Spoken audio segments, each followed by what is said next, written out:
the quantum mechanic. Yes, we are the Quantum Mechanics, the paranormal live stream this time for the believers, the doubters, and everybody in between. It's Halloween 2024. Thanks for joining us. We are live on YouTube from our favourite haunted pub.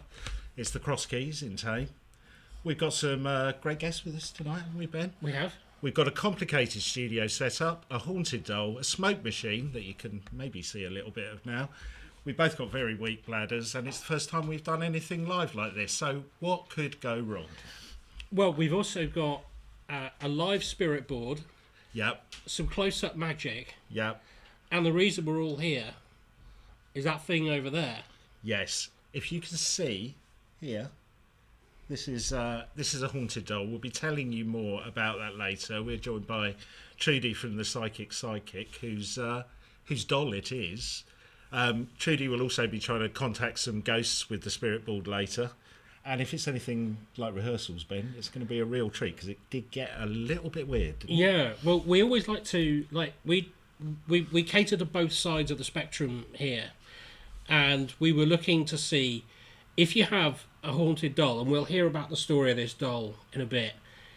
Is it possible to talk to the spirit that's in that doll? What's going on there? And this all was born out of the episode you did, is it earlier this year on Haunted Dolls? Yeah. And we sort of became fascinated with them. Yep. And then, when we were talking about what we're going to do for Halloween, you said, why don't we live stream a haunted doll? Yeah. So that turned into this, which is basically, it's the same setup that they used for Springwatch, I think. No, it's turned into a bit of an extravaganza, but we're going to go with it, right? We are. There'll also be loads of stories throughout the night, and I think that's the interesting thing. So we're not just going to look at a doll and see if it moves for 2 hours. We've got James coming in with his Dusty Tomes later. Yes. We've got Ruth Roper-Wilde, the author of 8 books. She's going to be telling us about haunted pubs. We've got Nick the Magician. Yep. What else have we got? Well, we've also got our good friend Tim, who, among other duties, he's kind of messing about with sound and stuff. Well, not messing about, skillfully manipulating the sound at the moment, I should say. But he's also going to be, in his spare time, monitoring any comments and questions you have. So, in the chat, just if you've got any questions, just let us know. Dive onto the chat. So before we ask Trudy about this doll, I thought we should remind ourselves as to why, what it is, the stories about dolls that make us freaked us out. Yeah. And so I bought a book called Demonic Dolls. It's doing what it says on the tin, hopefully. It is. I want to tell you a story to kick us off. A story about demonic dolls, because it feels that sort of night, doesn't it? Well, it's All Hallows Eve. The spirits are out in Oxfordshire. We were driving over here, and the fog is so thick. We like a bit of paranormal weather, but yeah, it's the perfect time to get some stories about spooky dolls. We've got other ghost stories coming up later, Ruth Roper-Wilde, all that kind of stuff. But let's kick off with a doll. We've invited some of the fog in here. Yeah, I'm gonna have to keep taking my glasses on and off. I'm sorry about that, but it's all right. It's just the way it goes. But when we were talking about dolls, you had quite a lot of female dolls in the mix, apart from Robert. Obviously, that's a famous male. Yeah, doll. Robert's the famous male one. No, we did Annabelle. We did. There was that haunted Barbie, wasn't there? The haunted Barbie. Yes. Have you got something modern or old for us? This is semi-modern, but this is a male doll called Letter. Oh, and I'll tell you the story of Letter. Excellent.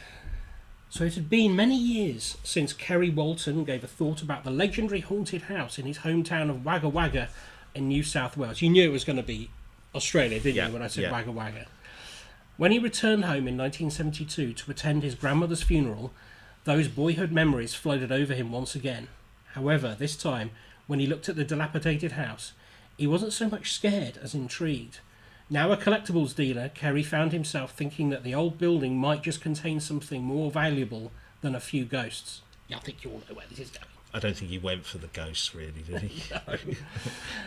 Pushing those fears aside, Kerry headed over to the long-abandoned abode and found an opening to the cellar and ventured in with a flashlight in hand, hoping to find some antique glass treasures.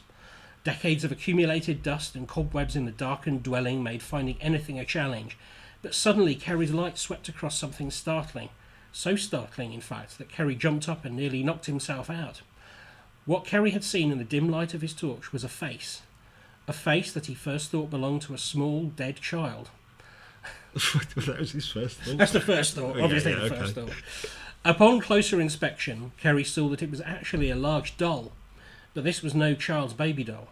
The thing, resembling a marionette, was decidedly male, with piercing dark eyes, a large hooked nose, and an elongated, jutting chin that made its overall appearance rather grotesque. That marionette thing, that's a bit Robert the Doll as well. It is, it? Yeah. This is very much like a Punching Judy doll kind of feel to it when you look at the picture. Yeah. Anyway, Kerry gathered up the doll, made his exit from the cellar, and took it home. And on that long drive, Kerry and his brother had the doll in a sack at the back of the van. It was a disturbing trip, Kerry recalled, because whenever the headlights of the oncoming cars shone into the van, it looked like the doll was moving within the sack. Kerry and his brother reported hearing strange sounds coming from the sack as well, but tried to make light of it. Jokingly, they attributed the words "Let me out" to the doll, and that is how the doll became to be known as Letta. Ah, let me out. When Kerry arrived home with Letta, the strangeness continued. The Waltons' family dog, a normally mild-mannered corgi, immediately tried to attack the doll in a frenzy of barking and snapping, behaviour completely adverse to anything Kerry had witnessed in this dog before. Relatives and friends remarked how the doll repulsed them and how its eyes always seemed to be following them. Kerry's children actually played with the doll during the day, but one night when Letta was left in their bedroom, the children woke up screaming, prompting Kerry to put the doll in storage in the basement, where it remained for 5 years. Letta may have been out of sight, but he wasn't out of mind. Even after 5 years, Kerry's curiosity about the doll's origins remained strong, and he finally decided to get an expert evaluation. He took the doll to the Australian Museum in Sydney, where he was told it was it was aged between 175 and 250 years old. You can see how I watch Antiques Roadshow. How much was it worth? Yeah. No, that's how old it was. I don't need the detail. What's the cost? It was the work of an Eastern European craftsman of gypsy descent. And these are traditional gypsies who, at that time, believed in spirit transference and often created dolls as sanctuaries for human souls after death. This, as soon as you hear that, you're like, should I have taken it? Yeah. Maybe I should just get it out of the basement. Maybe get it out of the basement. Yeah. The doll's age could be pinpointed from the nails on the bottom of its shoes, and other details about the doll were equally fascinating, such as it having. I'm assuming that's not human nails on the bottom of its shoes. No. Wait. No. Such as it having human hair and simulated blood veins etched into its eyes. Why would you do that? Why would you etch simulated blood veins? That sounds a bit like that I can't remember her name. Is it Keikai, the Japanese haunted doll we did, which was supposed to have human hair, and then its hair began to grow? Yeah. Visible... This isn't the worst of it. Okay. Visible when the top of the doll's head was lifted up was a replication of the human brain. Inside the head, described by Kerry as looking like the colour of wet newspaper. Wow.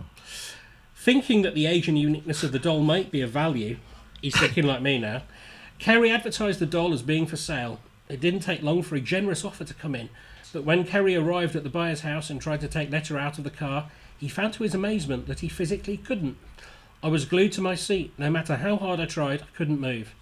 Sitting there in his car with the rain pounding down, Kerry realised that for whatever reason, he and Letta were to remain together.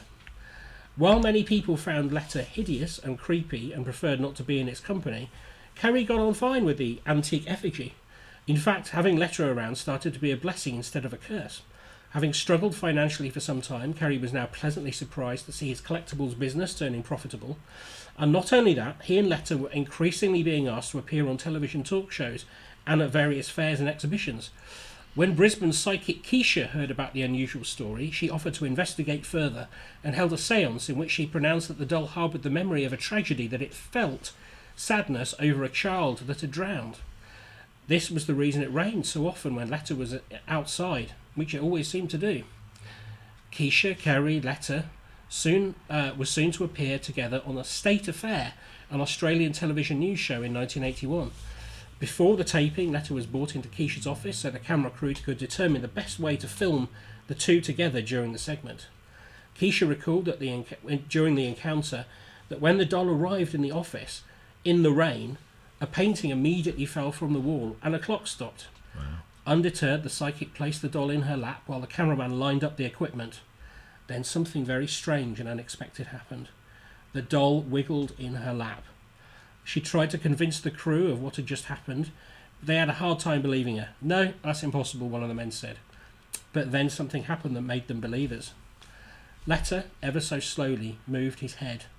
You could hear the wood creaking as it turned and looked directly at the camera, Keisha recalled. And then, just at that moment, a light bulb blew. One of the cameramen turned a deathly shade of white and bolted from the room. Keisha took the opportunity to tune into Letter to learn more about the doll's history and meaning. As I tuned into the doll, I discovered the soul of a 6-year-old boy trapped within the vessel. The child had drowned during a storm in an isolated area of Romania. His father, overcome with grief, fashioned a life-size figure in readiness for the ceremony of soul transference. The child had been imprisoned for centuries. He was confused and frightened, Keisha told the television audience. She also claimed to learn that the doll was brought to Australia by immigrants and buried in the cellar of an old house. The story of the haunted doll and Keisha's revelations quickly got around thanks to exposure in a national magazine. A group of American paranormal investigators who caught wind of the story travelled to Australia and conducted a séance with the permission of Kerry. The results were good. Letter supposedly spoke through them at the séance and confirmed everything Keisha had learned, plus this extra tidbit. "The Americans told me I would never be able to get rid of the doll," he revealed. "At least that explains why I couldn't get out of the car." The Americans immediately wanted to take Letter on a US talk show circuit, but Kerry instead opted to do an Australian tour with locally known psychics and astrologers. It was a very popular tour, and there was a chance that something out of the ordinary would occur, being on home ground. Yeah. At one stop in Brisbane in April 1981, Letter was put on display at a shopping centre amidst a large crowd in broad daylight. As the curtains of the exhibit were pulled aside, women started screaming in the audience. One passed out, another vomited. Wow. I know. I don't think I'd ever vomited in fear. No.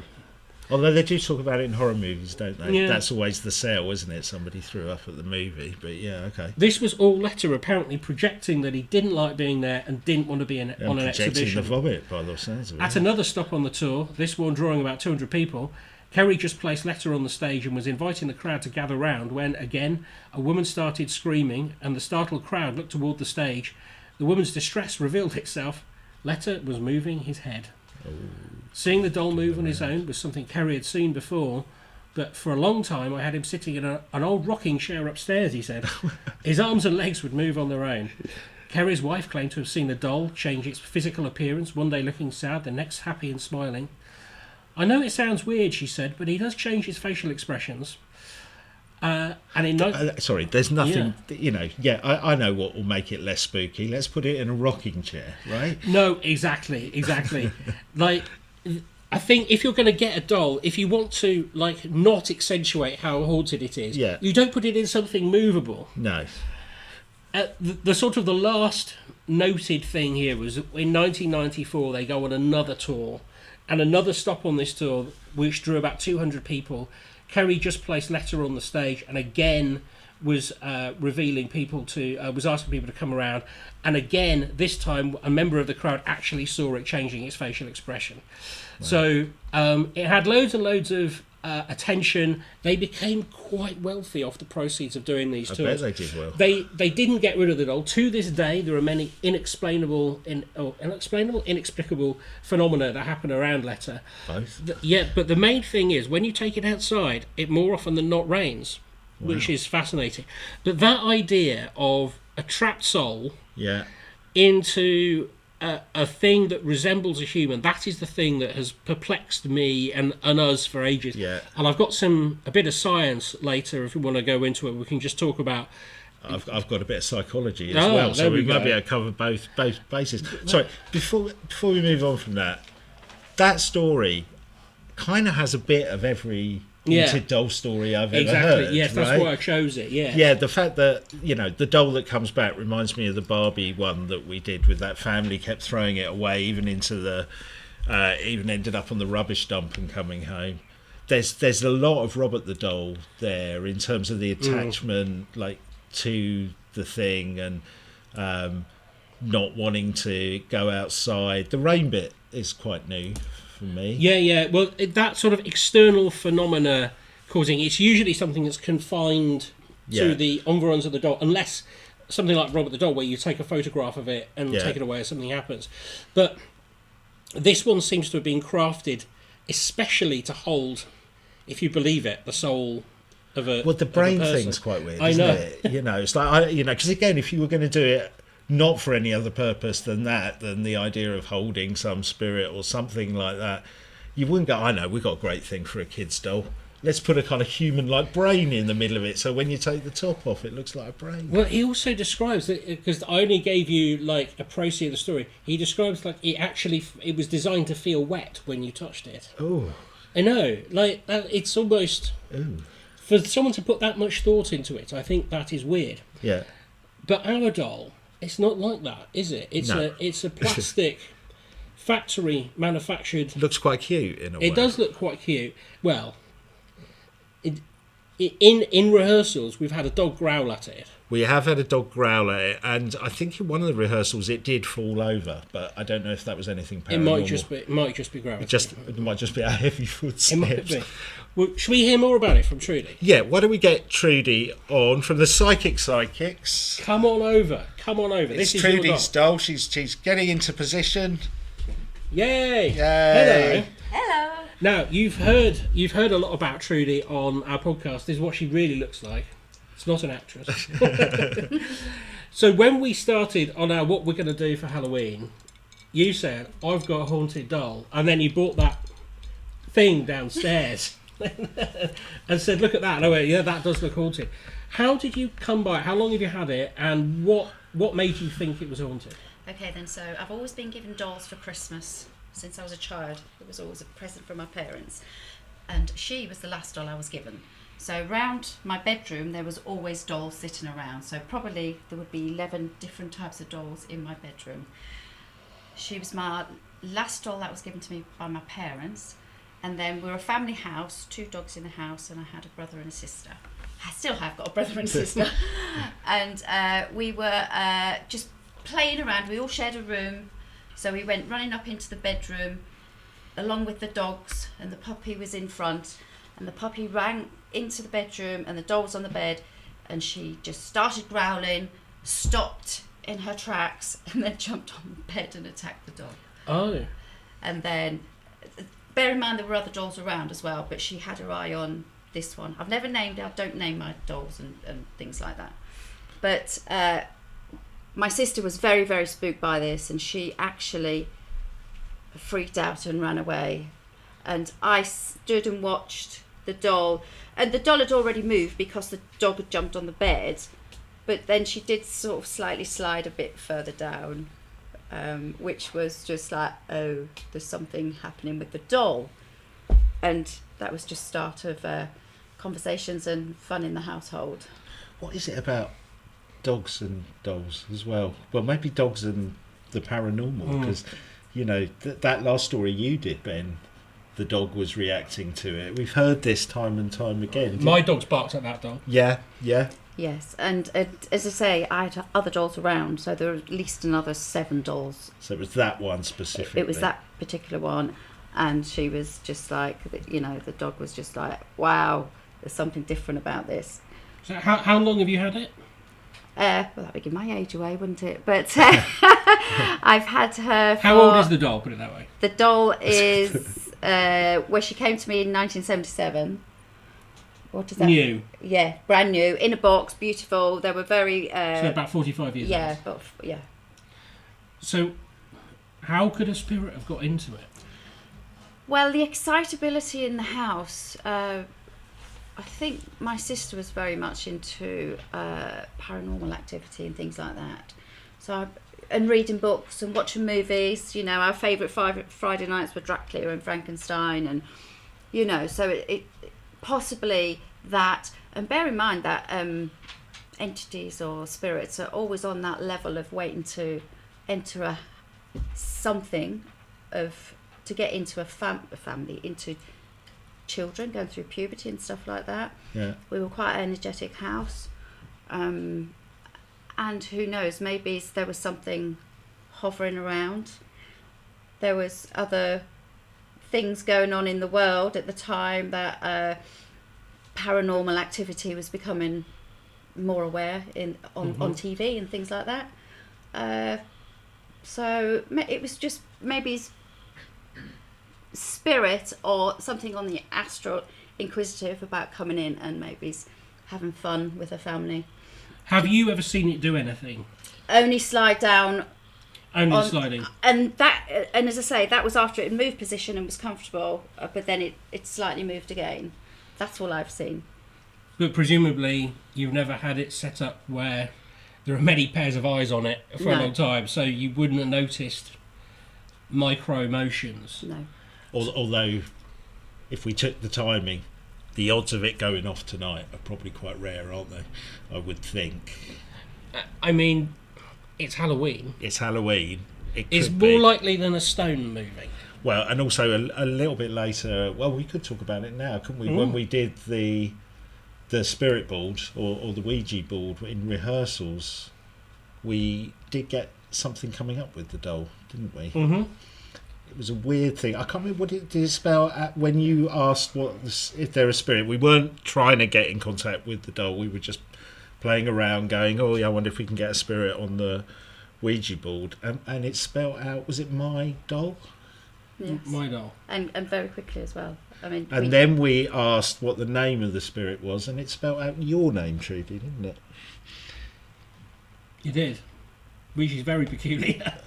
It feels like something's playing around. It was almost like something from my astral self was there. Yeah. Right. Yeah, I was going to ask why would it say your name in that scenario? Unless it's someone playing with me. Did you get a vibe from the doll, like when you were younger or even now? Did you? I mean, I'm assuming you're not thinking it's particularly an evil spirit that's in it. Otherwise, you probably wouldn't still have it in the house. I suppose right? in a way I've been quite protective of the doll because I don't find it scary to me. But I've had quite a few people come and go who go like, "Oh God, get rid of the doll." Right. Even my own children and my husband, and they just go, "Bloody hell, that doll just makes me jump when I see it," and things like that. Right, just a creepy vibe. Yeah. But I don't get that. Maybe I'm just used to that. Well, we're going to try again later to speak to the spirit in the doll because it's Halloween. That's what we should do. We should also point out that we aren't taking the spirit board or anything like that lightly, whether you believe it or not, believe in it or not. We aren't just using it as a toy. We're with people who know what they're doing, and we're choking on white sage. We're choking on white sage. We're not going to get ourselves into any trouble, and we're not disrespecting anybody's beliefs of the spirit world. That is very important to point out. This is, if anything, an experiment to see whether a doll on Halloween that appears to show haunted tendencies might move. But because we have to do both sides, we always have to do both sides. I just want to tell you because last time we did the thing, I was absolutely obsessed with. Do you remember me saying, how come a doll is possessed and not a toaster? Yeah. So I found some research from Talia Wheatley, who's a cognitive neuroscientist at Dartmouth University. And she says it's related to the way our brains detect and pay attention to faces. This is why they're initially so creepy, I should say. She's been using our responses to dolls to investigate the simple skill that we all have, but a lingering mystery in neuroscience, which is exactly how do we tell a who from a what? Which is, I never heard it put that way. Okay. So how do you tell if something is a conscious being? Rather than an inanimate object. Yes, right. Exactly. And I think we intrinsically know some of this, like our domesticated dogs have larger eyes, and that appeals to our neurotransmitters. We know that. But she went into it a little bit more. She said it begins with how we see faces at all. We pay special attention to them, and we do that since we're babies. It's also been established that the brain shows activity in specific regions in response to a face in just 170 milliseconds. So we notice them really fast. In this rapid face recognition, our brains are not very picky. 2 circles and a curve will elicit the same response as a human face. This is why we sometimes see faces in inanimate objects like power trees. I Yeah, always see exactly. them in trees. Yeah. And this is where the problem, or rather the answer, begins to become clear. Because if that was as far as our facial recognition capabilities would go, we'd walk around the world pretty confused. So we must be able to distinguish faces worthy of our thoughts, feelings and actions from false alarms that are not really faces. Yeah. Otherwise, we might regard clouds, cars, houses with having a mental life. Yep. The way that our brains know the difference between a who and a what lies in our ability to not only see faces, but to know whether a face has a mind attached to it. And this is where the dolls come in. In 2010, she showed Dartmouth students a series of images morphing from a doll to a human baby with many in-betweens. At the end point is a doll, and at the other end point is a human. And the question is whether there was a consistency when people identified where things started getting weird. And they did. They were very specific about where it was, and it's about 55 to 57% human. After that, people start losing the ability to identify with it as a thing. And so does this tie into, we talked about it before, the uncanny... This is the uncanny valley, yes, because the uncanny valley, this is what this research is looking at, is it appears the uncanny valley is your brain going, well, that thing should have a mind attached to it, okay. but it doesn't. Right. And so this is basic survival, that's really. interesting.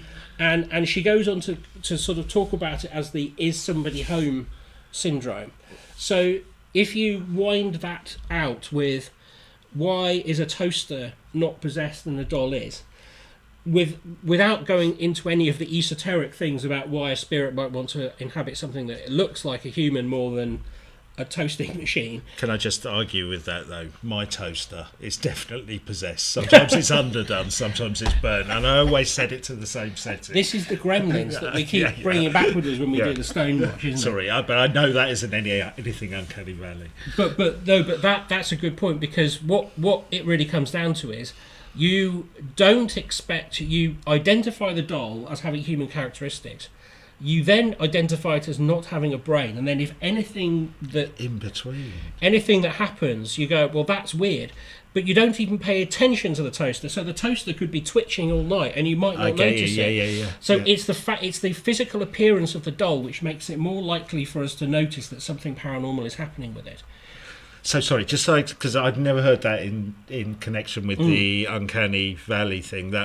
So the idea is the closer it is to a human face, but a little bit off, almost fools you into thinking that thing could have a brain or is alive. Is that kind of what you're saying? That's amazing. Well, yes, it fools you into thinking that it might be alive, but also fools you into, not fools you, but your brain is trying to work out if there is something, if there is a living thing there to engage with.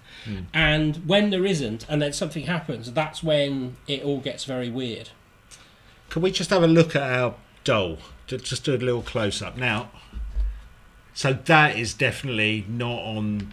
That's on the other end of it. It looks like a doll, right? That definitely looks like a doll, yeah. So it would explain why things like porcelain dolls that look a bit more lifelike might be a little bit more creepy to look at.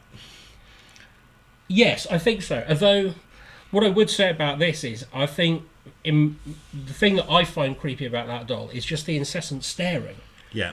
Because that is quite weird. And because now I understand a bit of the science, I'm looking into its eyes. And now you say it, I'm looking at it on the monitor, yeah. Yeah, it's not especially pleasant to stare at.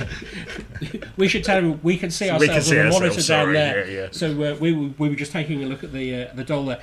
I don't know. I think it'll be interesting as the night goes on, and I'm not being a most haunted, but if we try an experiment and we try and contact the spirit, if the spirit board is as active as it was earlier, that is interesting.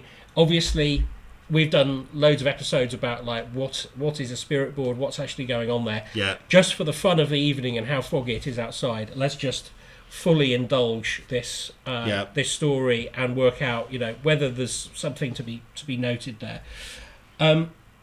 The other thing that is obviously spooky about this evening is being in this haunted building. Yes, it is. And so, hold on, I've got one more Okay, question sorry, about yes.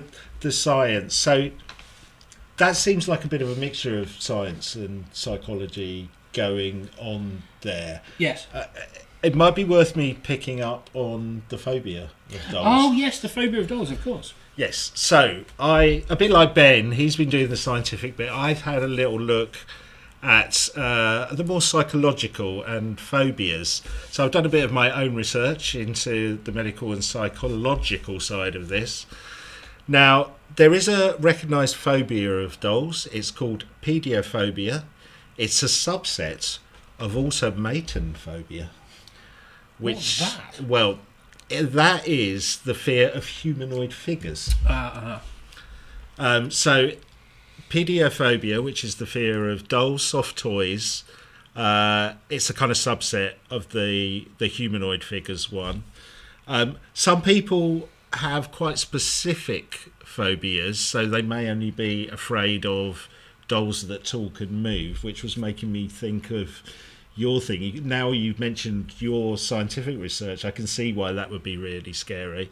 And some people, many, in fact, probably the most common is a fear of old-fashioned porcelain dolls, which would make sense with that uncanny valley bit that you're talking about. Well, they're made specifically to look like made-up children. Yes. In some ways, yeah, that's very odd. Yeah, because the effect is more pronounced the more lifelike the figure is, but if it's too lifelike, it kind of loses its power in a way. In terms of the cause of pediophobia, there may be a number of causes, often stemming from a negative experience. I don't know, you might have been frightened by a doll as a child, or watched a horror film depicting a terrifying doll. Do you have a favourite doll horror movie? A favourite bad doll? Yeah. Yeah, it's the... sorry, James has just walked in. Hello. Oh, James the Lawman's here. Hello, we'll break James. the fourth wall. Hello. Hello. Yeah, my favourite scary doll is the spider baby from... Oh, from Toy Story? Toy Story, yes. Oh, nice. I hate that thing. I've got a slightly left field one. It's a really old film. Have you ever seen Magic with Anthony Hopkins in? I haven't. He's this guy who's just going into this kind of psychotic decline, but he's a ventriloquist, and he's got his ventriloquist dummy, and then he's forever talking, and his ventriloquist dummy just gets kind of darker and darker. It's really the ventriloquist scary. dummies. Yeah. Yeah. James, you got a favourite horror doll? I do like the one from Toy Story, actually. He's going with Toy Spider Story. doll. Well, if anybody on the chat wants to let us know their favourite horror movie doll, have you got one, Trudy? Obviously Annabelle. Yeah, okay. She's gone for a classic. Oh yes, that's a great one. So there might have been trauma associated with the doll or a movie that's brought on a phobia. As you were kind of mentioning there, some cultures also have a kind of embodied spirit or supernatural forces associated with dolls, so that's why that could also develop into a phobia. May also be a genetic link. Some people are more prone to, or a family history of anxiety and phobias in general.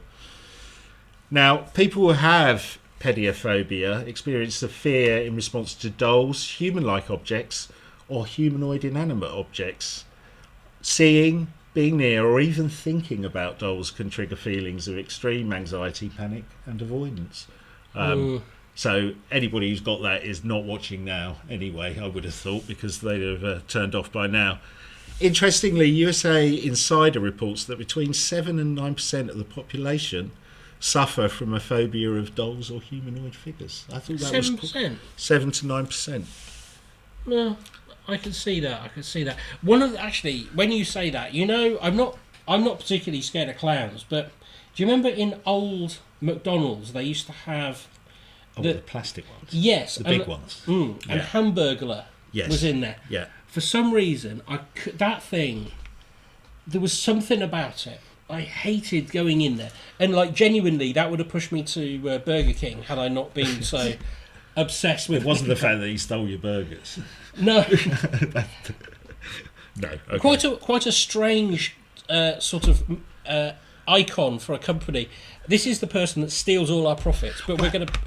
Do you know what I mean? It's a weird thing, isn't it? but like when you saw like Ronald McDonald on the TV adverts, it was always a guy in makeup and dressed up. But when you Yes. went into the store, that was a bit more uncanny valley, wasn't it? Because it's a plastic one. It's a plastic looking one. different. Yeah.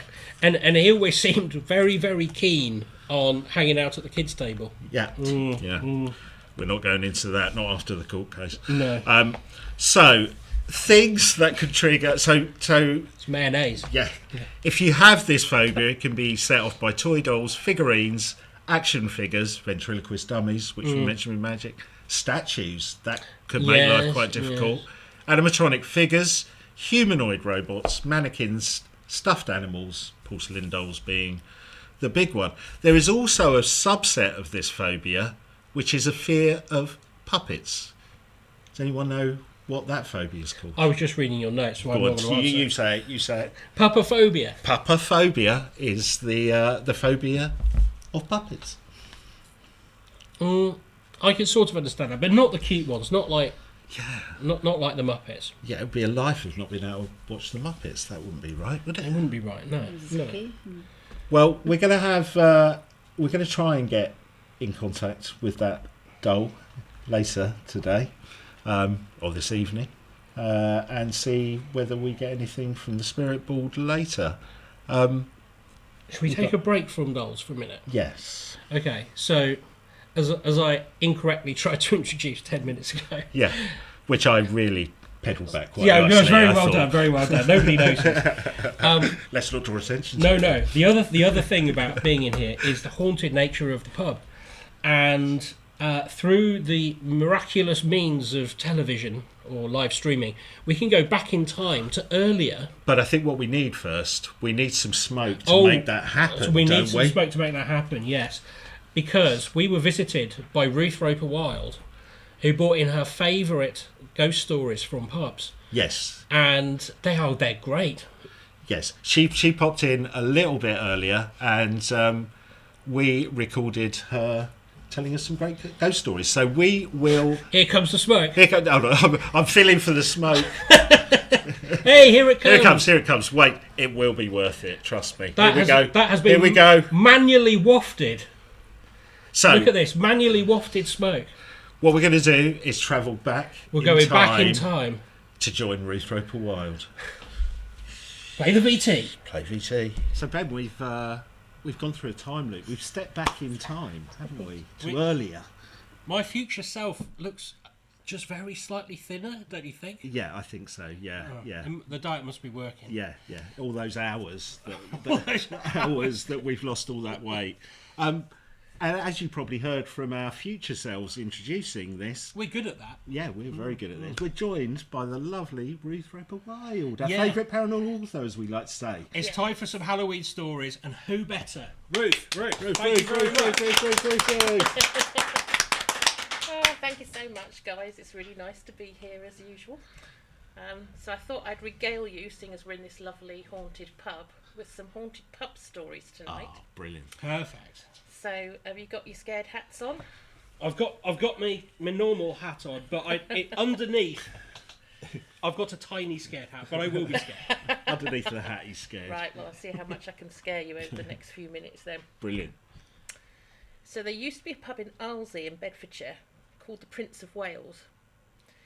Built in 1865, closed its doors for the last time in 1999, before being demolished to make way for some new build houses. As far as I can find out, its last landlord and landlady were a couple of bikers who'd taken the pub on in the hopes of making a go of it by hosting rock nights and other events for bikers. Nice. They'd got previous experience as landlords, so they knew they were taking on a risk because the pub had been a bit run down and as a consequence wasn't doing terribly well. They moved into the flat above the pub, and the landlady Paula did her best to make the place homely and inviting, and began the mammoth task of decorating downstairs in the bar area. And almost straight away, weird things started to happen, mostly in the flat above the pub, but sometimes downstairs as well. Started one day when Paula walked into the lounge and found that all of the scatter cushions on the sofa were standing upright, balanced on their edges, in a seemingly impossible feat. On another occasion, she walked into the kitchen just in time to see a spoon, which had been lazily spinning in mid-air, drop to the floor. One morning she came downstairs to start the daily task of prepping for lunch and cleaning, ready for the opening, only to find that all of the optics had been opened, so that all the bottles of spirits suspended above them upside down had emptied all over the floor. They only stayed in the pub for about a year, before it was obvious it wasn't going to be financially viable. Not when all those spirits are disappearing. No. And then it did close down and eventually got pulled down. So I've often wondered if any of those new houses are still experiencing anything. So their drinks are poured upside down.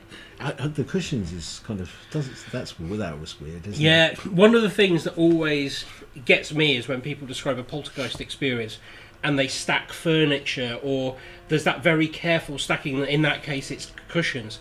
I don't know why that is so creepy and terrifying, but it sort of implies I'm here and I want you to know I'm here, because there's no way that this could be an accident. I think that's the creepy thing about it, because so much of the paranormal is fleetingly glimpsed, isn't it? Yeah. Or fleetingly experienced. But if you walk into a room and things have been stacked, there's no getting away from that. You're looking at something that you just can't explain. Yeah, because spilled spirits is not paranormal. We do that all the time. It's just normal for us. But yeah, the cushions and the spoon as well, that's quite weird as well. Yeah. Whoa. I'm going to take you next to the Trout Inn in Oxford. It's a 16th century pub, really attractive looking. Riverside pub, pleasant to sit out on the terrace. But it's also got a long-standing reputation of being haunted. Its ghost is widely believed to be the spirit of Rosamund the Fair, who was the mistress of King Henry II for about 10 years. She was supposedly one of the great beauties of her time and died young, not long after the fair ended and she'd retired from public life. The stories say that her spirit has been seen sometimes, but only visible from the knees upwards, because due to changes in the layout of the building, her ghost is actually walking on an earlier, much lower floor plan. Normally, when she appears, she's accompanied by the scent of heather in bloom, and sometimes she likes to knock the glasses off the shelves in the pub. Normally when I'm writing, I don't pay much attention to really old stories like this, but in this case I happen to find a modern day witness. So Tobias used to work at the Trout as a waiter and barman. He didn't know much about the legend, telling me that he thought there was supposed to be a ghost called Rose or something like that, who came from the nunnery which was just across the river, and who'd been killed by a jealous queen because she was the mistress for the king. Right. During his time working there, Tobias saw glasses and bottles fall off the shelf without explanation, looking for all the world like somebody had deliberately knocked them off by hand, even though no one living was close enough to have done it. He even saw drinks that were being carried on trays by the waitresses knocked out of their hands as if somebody was angry with the girls. This would normally only happen to the female waitresses, and everyone working there believed that the ghost didn't like other women. He said that several of the staff who lived on the premises said they would often be woken at around 2 a.m. by the sound of a woman screaming somewhere else in the building, but they never managed to find where that noise was coming from. And I've often thought, I wonder if, because she was the mistress of the king, and her place at court would have been very precarious a lot of times, whether she was jealous of the younger women walking around the pub who were now acting as the waitstaff, and that's why the ghost is reacting to them, because in her time, they would have been a danger to her position. I've never heard that thing of the amazing the legs only visible because the building is kind of higher than it used to be. I've never heard anything like that before. That's amazing. I've seen a few stories about usually like Roman soldiers where the legs disappear into the road because the road has been hired. Yeah. But I know that pub quite well. In fact, Tim, he used to work there. Tim, did you ever see a ghost when you were working there? No. Actually, no. But then it was sort of day. It was like more daytime. No, she's quite happy to act during the daytime. But you're right, that nunnery that you can see the ruins on the other side. Yeah, have you ever been there? I And have, seen, yeah. that is quite spooky, isn't it? Yeah. Particularly on a darker evening, because they uplight it. And Especially for the mist coming in. yes, off the exactly. water. Yes, Yeah. yes. The knee thing, that kind of does lend itself to a stone tape theory, really, doesn't it? Because Yep. it would be replaying, but it just can't replay that. Well, it's probably replaying, but under in a place you can't see. Either that or she's just a really stubborn ghost and prefers to stay on the level that she is Yeah. used to. Or as it's a pub, she's now legless. Ah, ta-da. I'll drink to that. On that happy note, I'm going to take you across to Essex now. Okay. I might be pronouncing this wrong, so don't yell at me, but in Canewdon, Essex, is the 16th century Anchor Inn. It's a whitewash building on a street corner, and it's rumoured to have been the home of a witch called Sarah, who was put to death in 1666, and whose ghost is still said to haunt it now. There's another version of that tale that says that Sarah fell pregnant to a local wealthy farmer, and when his wife found out, she locked Sarah into a room in that building, which then later became part of the pub. Once Sarah had had the baby, she mysteriously and somewhat conveniently got murdered, leaving the wife to raise the baby. People visiting the pub over the years have reported hearing a baby's cries, as well as seeing small objects fly from their resting places and get flung across the room. Sometimes those objects have been knives. Ooh. And often the activity is accompanied by a strange floral fragrance. Ankara Psychic Services visited the pub in March 2000. One of the investigators saw what she described as a young frightened girl wearing Puritan-style clothing, standing in the corner of one of the upstairs rooms. The investigator was sure the spirit's name was Catherine, not Sarah, as legend would have it. Catherine, she believed, had been imprisoned as a witch during the time of the Witchfinder General, Matthew Hopkins, after being accused by her own uncle of witchcraft. So I spoke with Ava, who is a modern-day witch, who told me that a few years ago she used to sometimes stay over in the Anchor at the weekend, and she remembered hearing the staff then talking about cutlery and glasses being thrown off the shelves, and about hearing the sounds of a woman sobbing and a child crying coming from the upstairs room in the pubs. And then witness Petra told me that she'd lived in the pub from 1981 to 1983. Her son slept in the room right at the very top of the pub, underneath the eaves, and he told her that he woke one night and there was an old lady standing at the edge of his bed. The old lady told him, "Everything's okay, go back to sleep." The family's Alsatian dog, who was asleep in the room at the time, didn't react at all. And then Lorna told me that in the late 1960s or early 1970s, when she was a really small child, they lived in the house next to the pub. She told me, "My recollection was of a little elderly lady with hair pinned up neatly, wearing a long dress with a full-length white apron. When I saw her, she stood at the bottom of the stairs as I crossed the landing from one bedroom to the other. And my sister saw her one night in our bedroom, tidying things on the cupboard between our beds. At the time, my sister thought it was our Nan, but it turned out she wasn't staying that night." That's spooky. Does that not suggest, though, that if the first version of the story is true, somehow that ghost has aged as well? Or you've got two ghosts. Or two ghosts, yeah, I guess. Yeah. That idea of the floral scent, that happens so much, doesn't it? You get the smell of flowers, the smell of tobacco, the smell of pipe smoke. Those seem to come through a lot. And I always wonder, like, do you think that is a way of the spirit saying, "I'm here"? Do you think it's like a conscious thing that they? Well, they do say that the olfactory sense is one of the strongest connected to our memory, don't they? So maybe, if you accept the premise of spirit, perhaps the spirit is using that because that is more likely to trigger a memory. Right. And that's perhaps why. Other people will argue it's because we use floral scented furniture polish and you get the scent of that rising off the furniture. Right, But yeah. that doesn't hold true if you're talking about the ruins of an old abbey or something. No. And you still get those scents then. So, and yes, you're right. I've got loads of stories with cigarette smoke and floral scents in them. So, Yeah.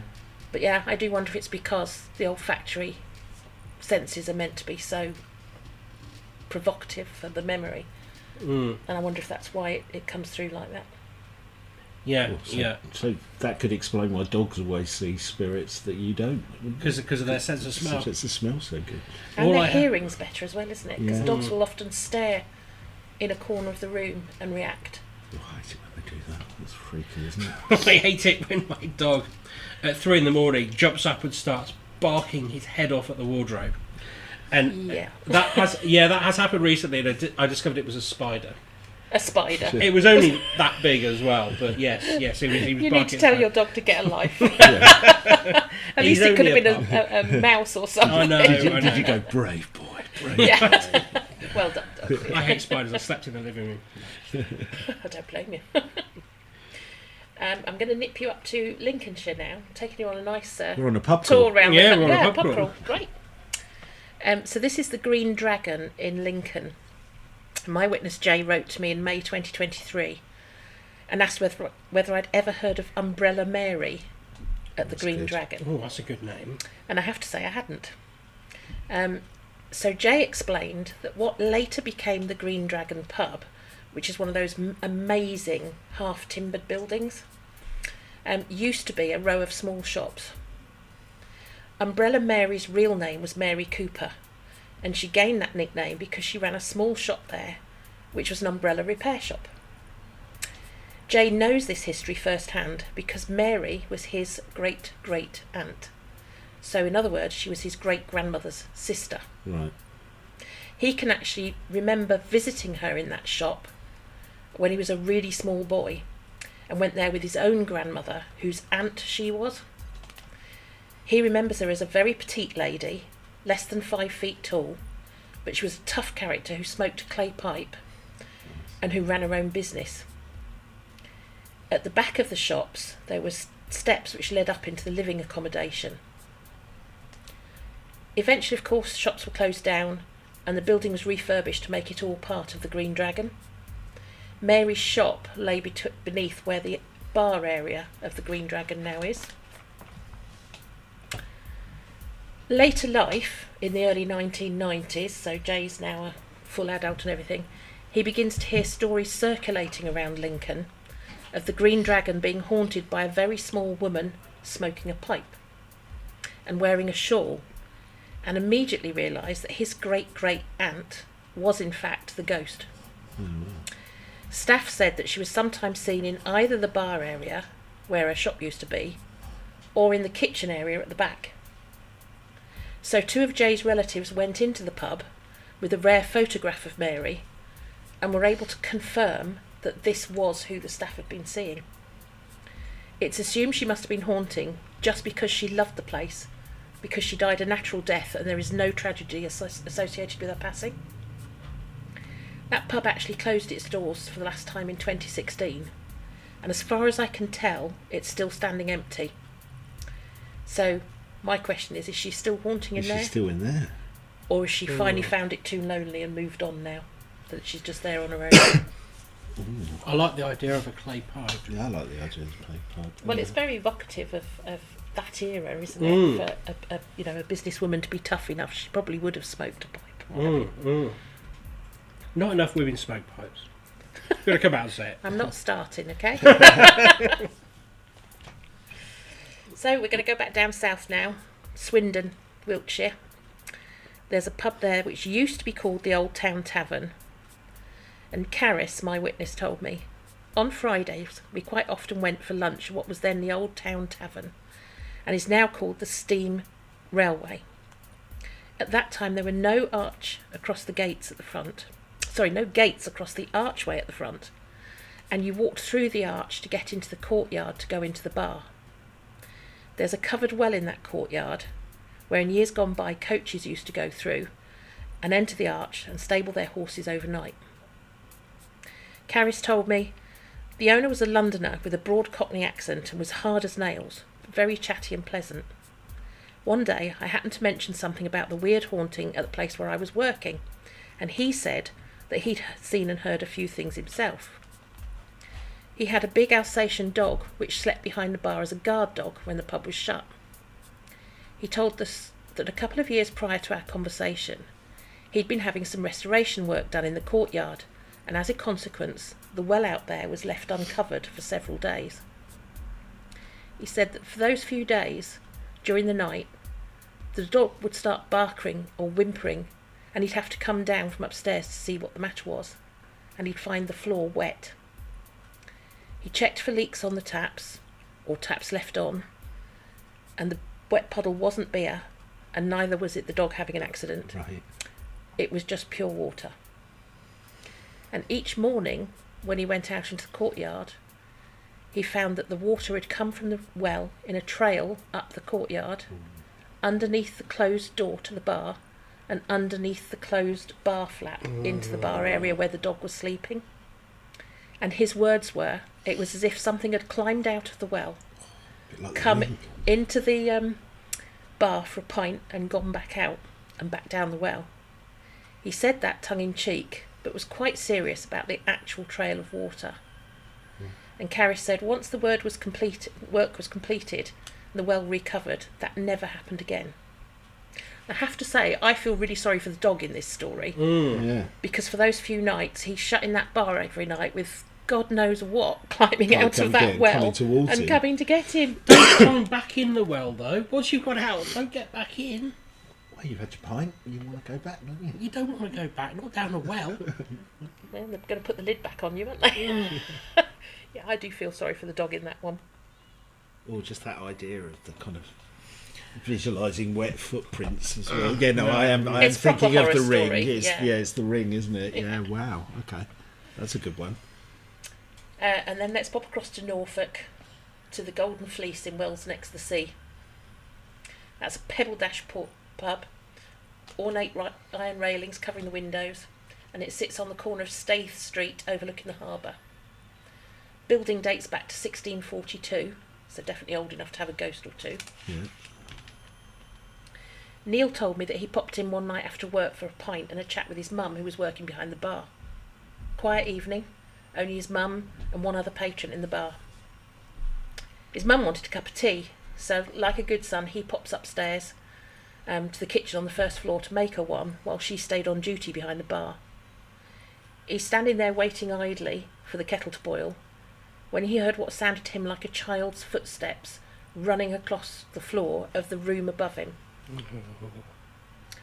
He knew full well that there was nobody else in the building apart from him, his mum, and this one other person down in the bar, and literally froze on the spot. And he actually heard the footsteps run back again in the opposite direction. As he put it to me, he didn't hang around long enough to see if anything came down the stairs. He said that on another occasion there was a group of around 10 people having what used to be known as a lock-in upstairs in the first floor restaurant. You remember lock-ins? I don't know what you're talking about, do you? When they had to avoid the English laws. And so you'd officially, a pub would close its doors and a few friends of the landlord would stay in for a pint afterwards. But on this particular night there were 10 people in this group who were suddenly disturbed in this room they were in upstairs in the restaurant by 3 loud bangs on the door of the little hatch that went through into the kitchen. Everybody fell silent and turned and looked at the hatch, which promptly gave 3 more completely distinct bangs, like the sound of somebody striking it with their fist. A couple of brave souls jumped up and ran through into the kitchen. Of course, it was all in darkness and nobody was in there. Oh, how weird. And the landlady told Neil that she'd once seen a woman going up the stairs towards the top floor, and she'd gone running after her, thinking it was a customer going the wrong way and who shouldn't have been going up there, only to find when she got upstairs that there was nobody up there. That is a good one. That is a good one. I don't know why, but child's footsteps, I think, are more disconcerting. Anything to do with children, Yeah. dolls, Yeah. toy rooms, Yeah. creeps me the heck out. Yes, well, we've been keeping an eye on our doll over there, but, yeah. And anybody who knows me well will notice that I'm over here and the The doll doll's is over there, and that's how it's going to remain. Oh, there it is. Here it comes. Oh, We have had a dog barking at it. yes. And it did fall over when we were rehearsing the other day. I can't stand dolls at the best of times, let alone haunted ones. Thank you very much. I'm going to take you to Warwickshire now. Right whiz round. So, Alcester. Danny told me that she and her partner were going out with friends one night, and they decided to start their evening in the Lord Nelson, which is in Priory Road in Ulster. She'd only just got to the pub, so she hadn't yet had anything to drink, was totally sober, when she saw a figure walk across the bar and through the closed door which led down into the cellar. Through. Her partner saw the figure, and they both described it as the shape of a person rather than a full apparition. They could see the jawline, the ear, part of an arm, and part of the body, but that's not the gruesome. full apparition. So it's not like a shadow person. It's wow. like a glimpse of part of a person as they Sounds go like something out of Harry through a Potter, veil. doesn't it? It does actually, yeah. Yeah. But you do see, like it was you that was told us about the the ghost stockings. Yes. So you do get body parts Yeah. haunting, don't you?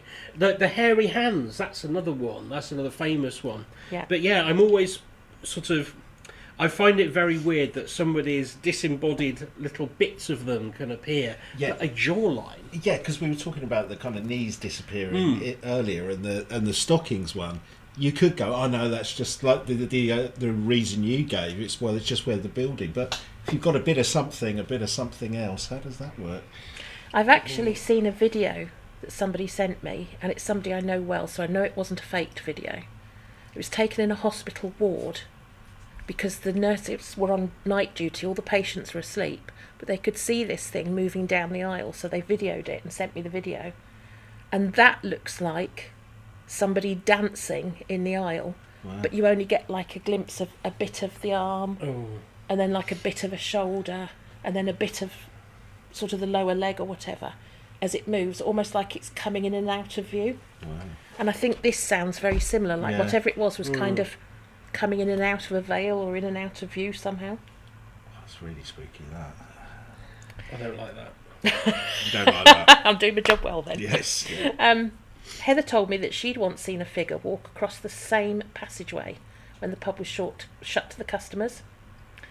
And the particularly odd thing for her was that in order for her to have seen where it was walking, it would have had to have walked through a solid wall.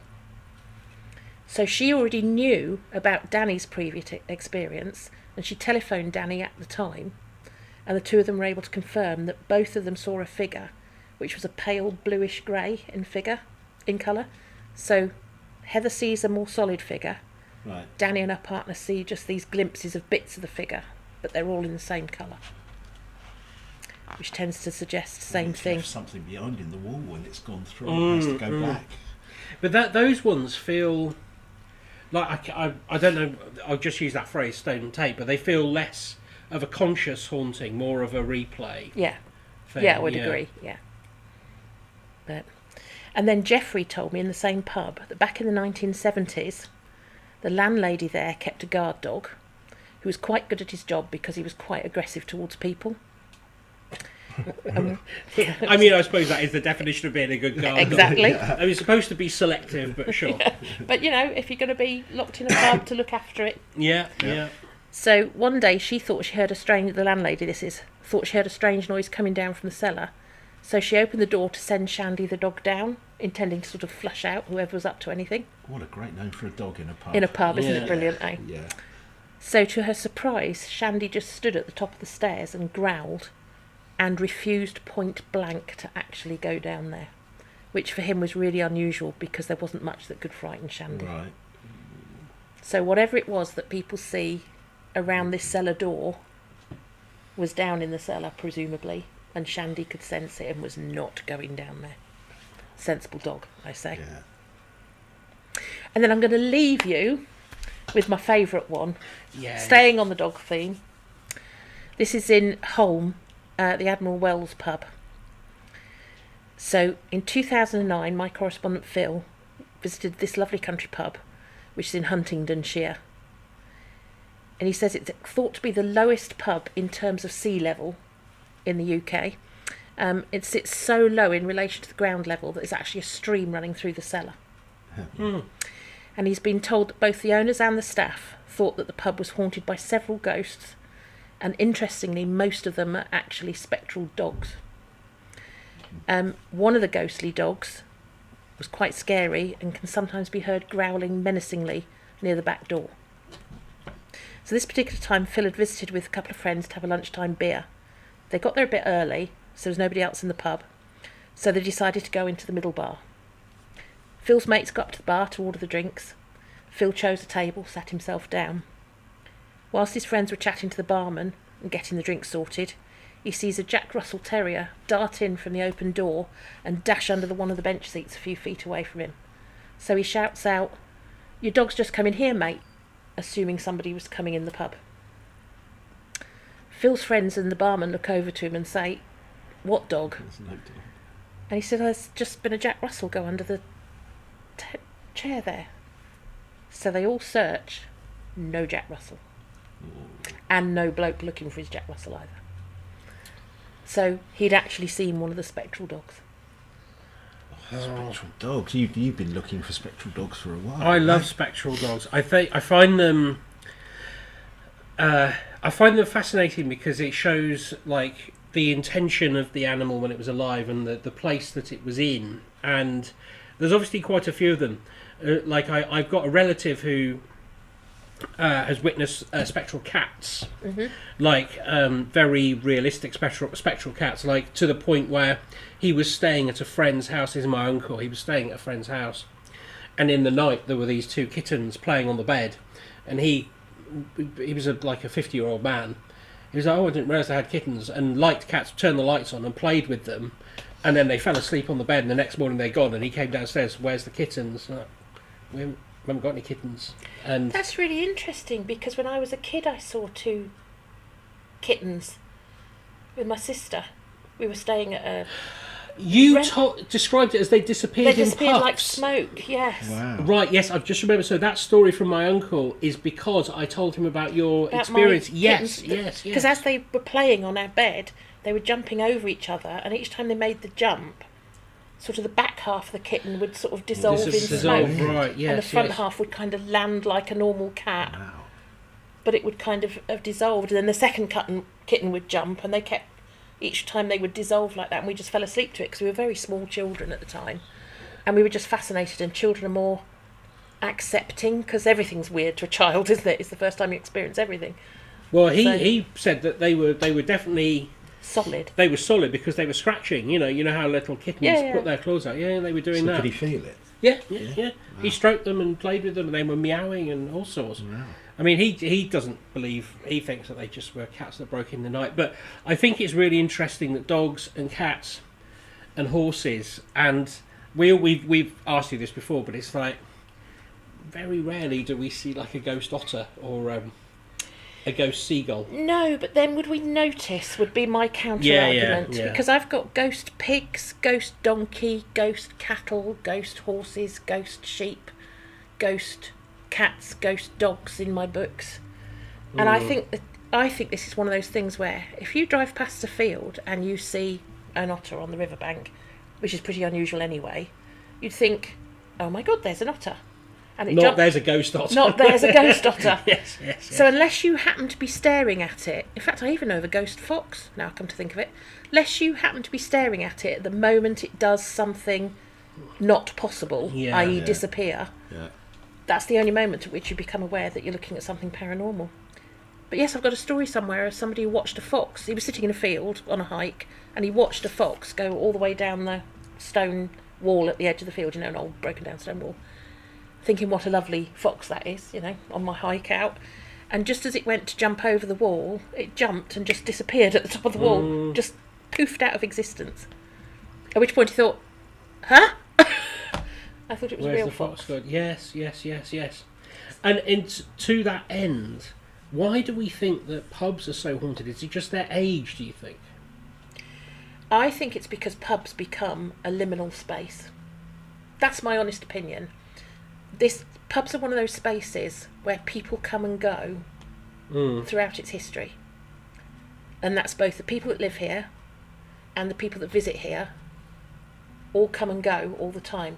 and in doing so, I think they make it into a liminal space, So which is that makes an energy it. thing? Or? Yeah, I think it makes it more likely to pick up paranormal. Well, that certainly seems to be true, because apart from some very modern pubs, I don't think I've ever gone to a pub and they've gone, no, we've got no ghosts. There's always like, oh yes. I've had a couple tell me that. Really? And I've asked, yeah. But I think that's because they'd rather not advertise it rather than they don't necessarily have one. Well, thank you for all those stories. Will we find them in your book?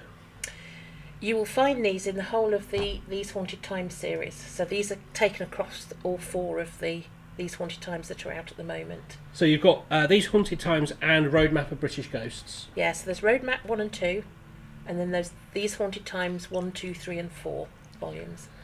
All available on Amazon. All available on Amazon as paperback, ebook, or if you want to read them for free, if you've got Kindle Unlimited, you can read them for free. Perfect. So search Ruth Roper Wild. Just search Ruth Roper Wild with it spelt the funny way I spell it. Yes, Wilde.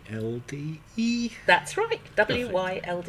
Yeah. Perfect. Thank you so You've got much. you've got a ghost story you wanted to ask. Ruth? Oh, yes, I have. So we did discuss this briefly off camera. I don't think you know the exact incident, but somebody who's a drinker in this pub, they recounted seeing a ghost jogger outside of Tring, and you said you'd seen you'd had a number of ghost reports of ghosts around the Tring area, but I don't think you recall there's the jogger, do you? I've definitely got, and you'll have to forgive me because I'm 8 books in now, which is hundreds and hundreds of witness accounts that I've taken, and I do find it difficult to remember them without checking on my databases.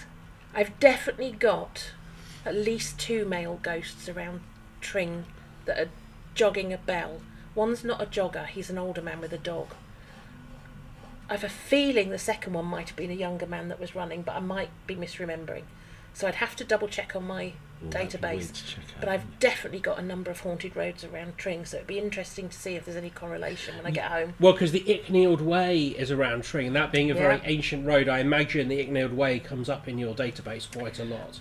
I think it does, yeah. Yeah, that and the Ridgeway, I'd imagine, are quite old. Yeah. Oh. See, your database must be huge now.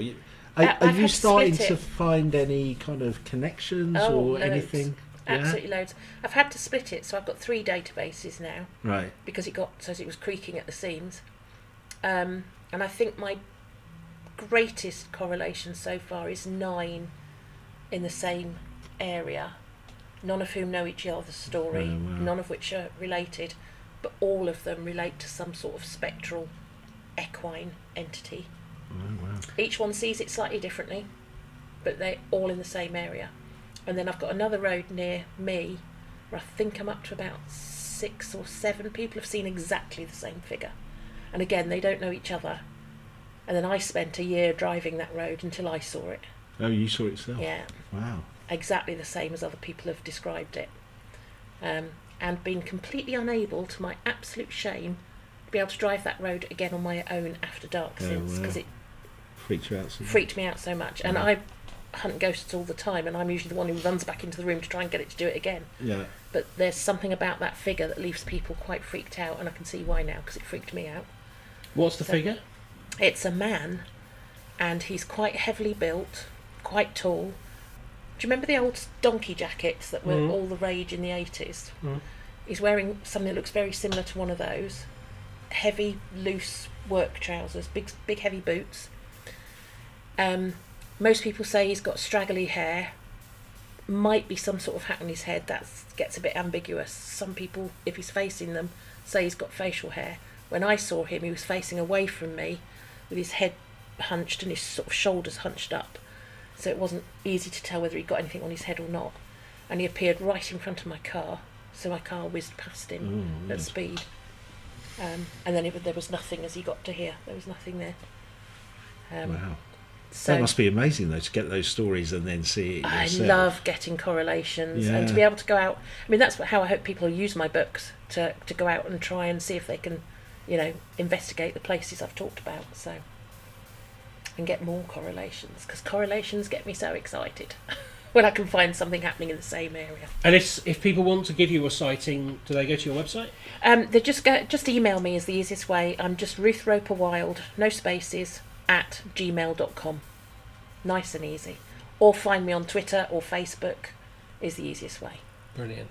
Brilliant. Oh, well, it's so nice. Well, we've met you a few times, but only online. This is Only the first online. time we've met Only in from person. here upwards online. Yeah. Yeah. Well, now that COVID's gone. Yeah, we thought your legs were lower than the ground. That's how we thought.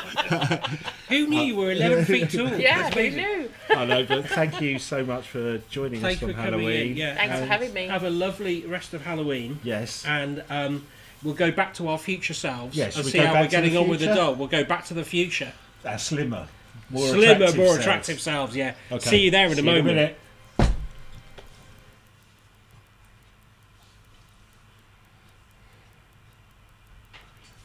Oh, God, that time travel malarkey is... That is all It's- tyre smoke from the DeLorean. That really is all tyre smoke from the DeLorean.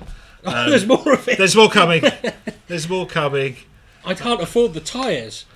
How lovely was it to talk to Ruth? Oh, it was fantastic. It was really good. She, like, if you haven't read her books, you really should. They're so well researched, and she has that sort of photographic memory of like, because none of it is just hearsay. She tracks down the people. These aren't just tales. These are things that people have come to her and said they've seen. Yeah, it's not And- like she's like, regurgitating old stories. She No. goes and interviews the people, which is brilliant. And I think Halloween, we were discussing it when we were walking down, Tim and I, like, it always delivers on literally a week ago, before the clocks went back. I was walking around in a T-shirt, and I was driving to pick my partner up from the train station without the headlights on. This evening, pitch black, fog everywhere. Yep. There's loads of Halloween lanterns. Her stories just seem to really fit the mood. Yep. And speaking of which, we're sort of, where are we now? We're 23:16, so we're going to start getting a little bit spookier as we get close to midnight. as we get close to midnight, and the veil gets. I keep saying that the veil. I don't know whose veil. Yeah. The veil. Is it the Maida Vale? The Maida Vale. Live from Maida Vale. Before we, I think it'll be time to take some questions from the audience in a bit, but you've got another brilliant. I doll's have got tale.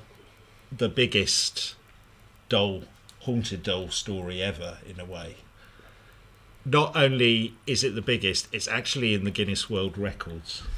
Not just the biggest, the best. Yes, and if you have got pediophobia, which we were talking about earlier, fear of dolls, you are not going to want to go visit the next place that I'm going to tell you about. Is it Hamleys? It's not Hamleys. It holds the Guinness World Record for the world's largest collection of haunted dolls. I'm imagining Norris McWhirter going around going, that one haunted? Yeah, the one Yes, haunted. that Yeah, I one don't know how haunted. they verified all of them are haunted, but there you go. Okay. It's an island near Mexico City. Now, anyone who listens to our podcast will know we try and give ourselves a tough time with some difficult pronunciations. Oh, have you got some Spanish names? Okay. It's an island near Mexico City known as Isla de las Muñecas. That sounds pretty good. Just say it with confidence. Island of the Dolls. Right. We'll just call it that because that'll be a lot easier. It is said to have over 4,000 haunted dolls on it. This is the spooky bit. Most of them are hanging from trees in the island, Lovely. which does make a bit of a spooky sight if you approach it by boat. Others are just stored on the island in shacks and buildings. Now, the man behind this macabre collection of haunted dolls was a hermit called Don Julian Santana Barrera. Don't know what you're worried about. That was perfect. That was all right, wasn't it? Now, he moved to the island in the 1950s, and he became obsessed with the local legend of a young girl who drowned in the water. It's always a young person drowning, right? Yeah. And in the days following the death, a spooky doll was found floating nearby. Now, some versions of the story say it was Don Julian himself who tried to save the girl and failed, and when the doll appeared a few days later, he believed it to be possessed with her spirit. So some say that. Okay. Others What do say others he made the whole thing up. Right, okay. Don't know which is true. Either way, Don Julian, in the 50 years until his death in 2001, collected thousands of dolls, displaying most of them hanging from the trees around the island. Nearby residents said he'd trade produce for more dolls. Trade produce? Yeah, I don't know what produce he had to trade, but apparently he didn't care what condition they were in, so he wasn't fussy. This is the spooky bit. Locals say the dolls become animated by the spirits of the dead after dark. Mm-hmm. So if you're by the island, they say the dolls whisper, whistle, move their limbs, and the old classic, they turn their heads around on their own accord. Of course they do. Oh. Now, boat tours can be taken to see this spooky site if you want to go and visit.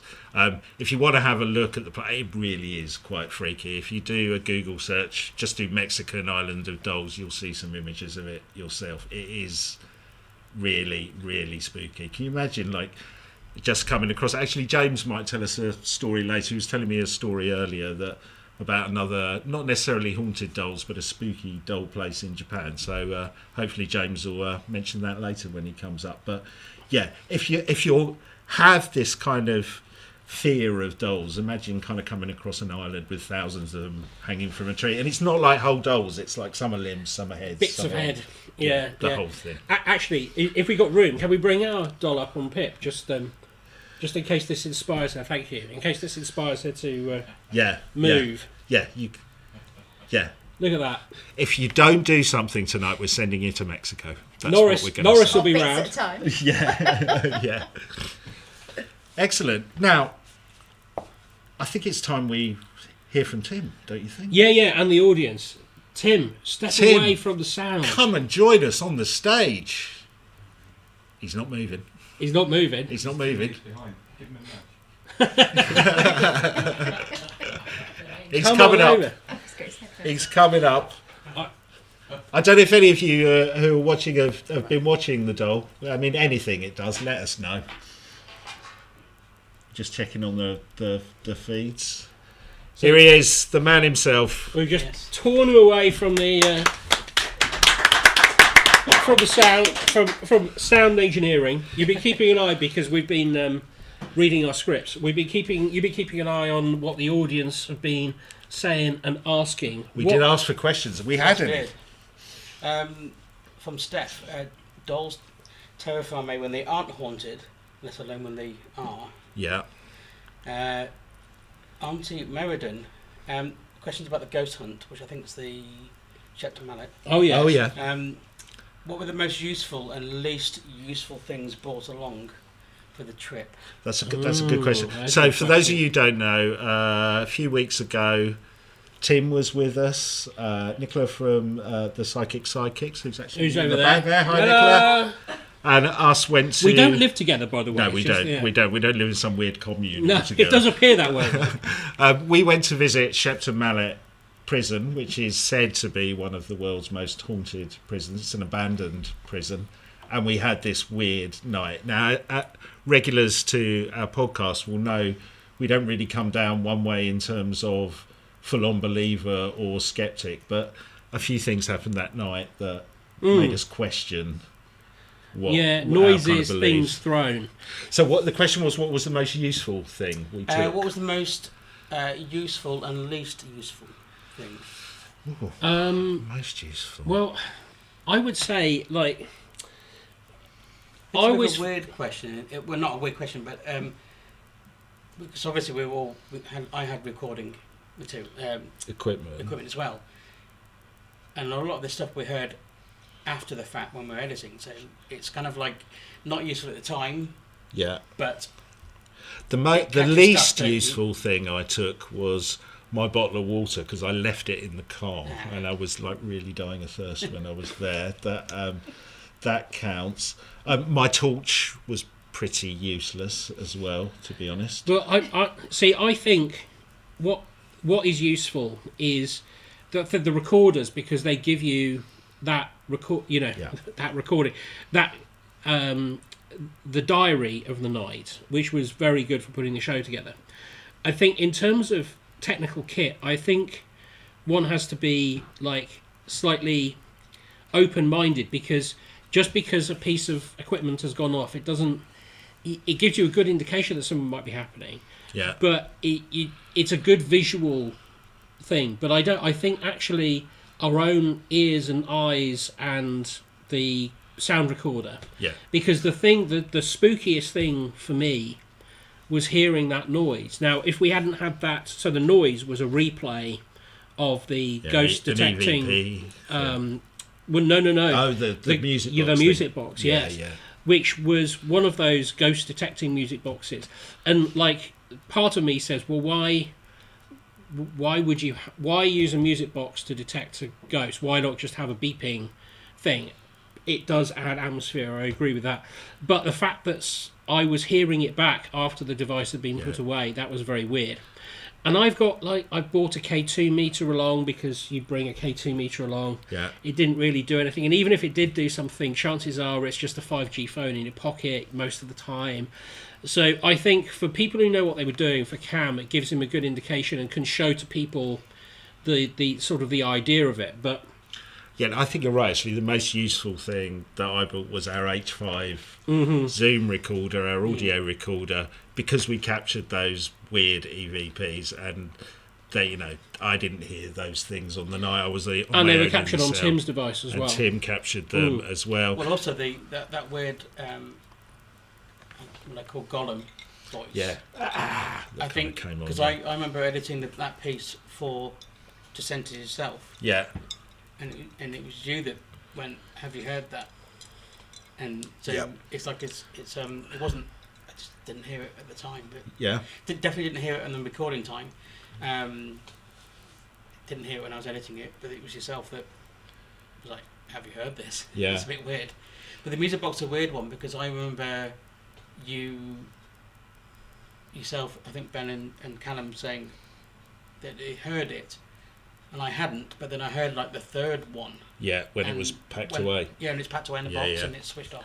Yeah. The other useful thing, and again, I'm not like, we're not trying to plug Big Sage on the podcast, but the other useful thing was Nicola doing the White Sage thing at the end. Even though I'm not necessarily a believer in that, it did give me a certain bit of confidence that we weren't taking anything home with us that was spiritual. So so that was good. Yeah, good question. Thank you. Another question is, what's the most unnerving paranormal experience? Did it make you reconsider the realm you were investigating? It's probably the same thing for me. I that night, because we've kind of covered stories and we had little odd things happen, but I think the thing about that night was within the space of 20 minutes, everything just kicked off at once. Kind of ramped up a lot, didn't it? And actually Ben's reaction when he was using those, I can never remember what they're called. They're just infrared goggles. That's the one I was looking for, the infrared goggles.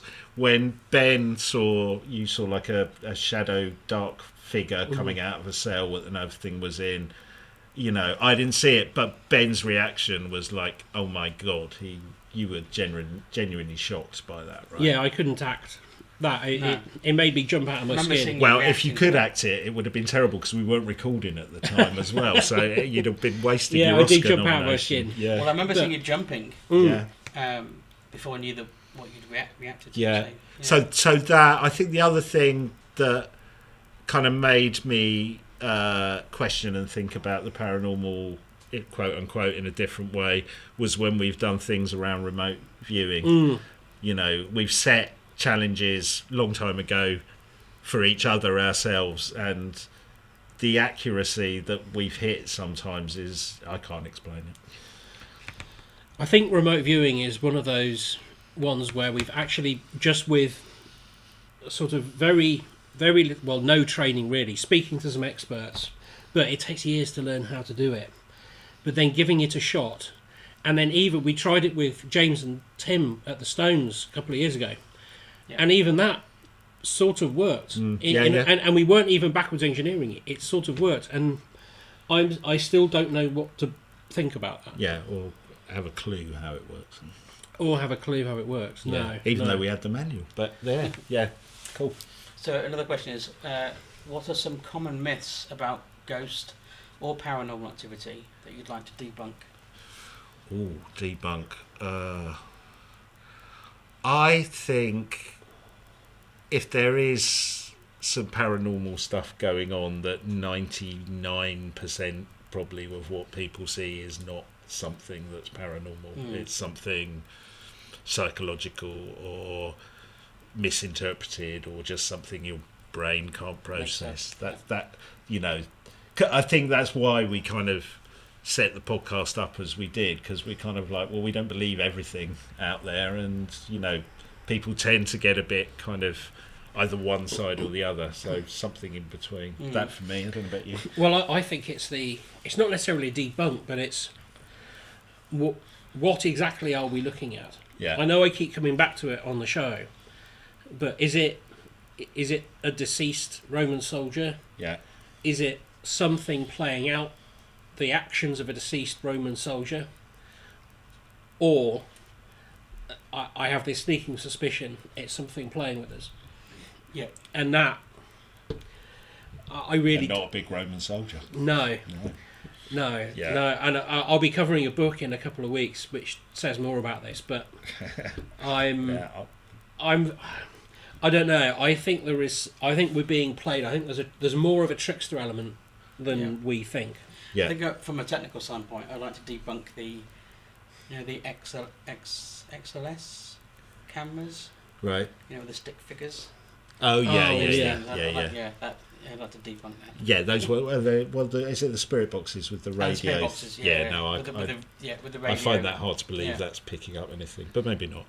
Well, yeah, I mean, because I think they just get in the way. I mean, they're useful for YouTube videos, I think. Yeah.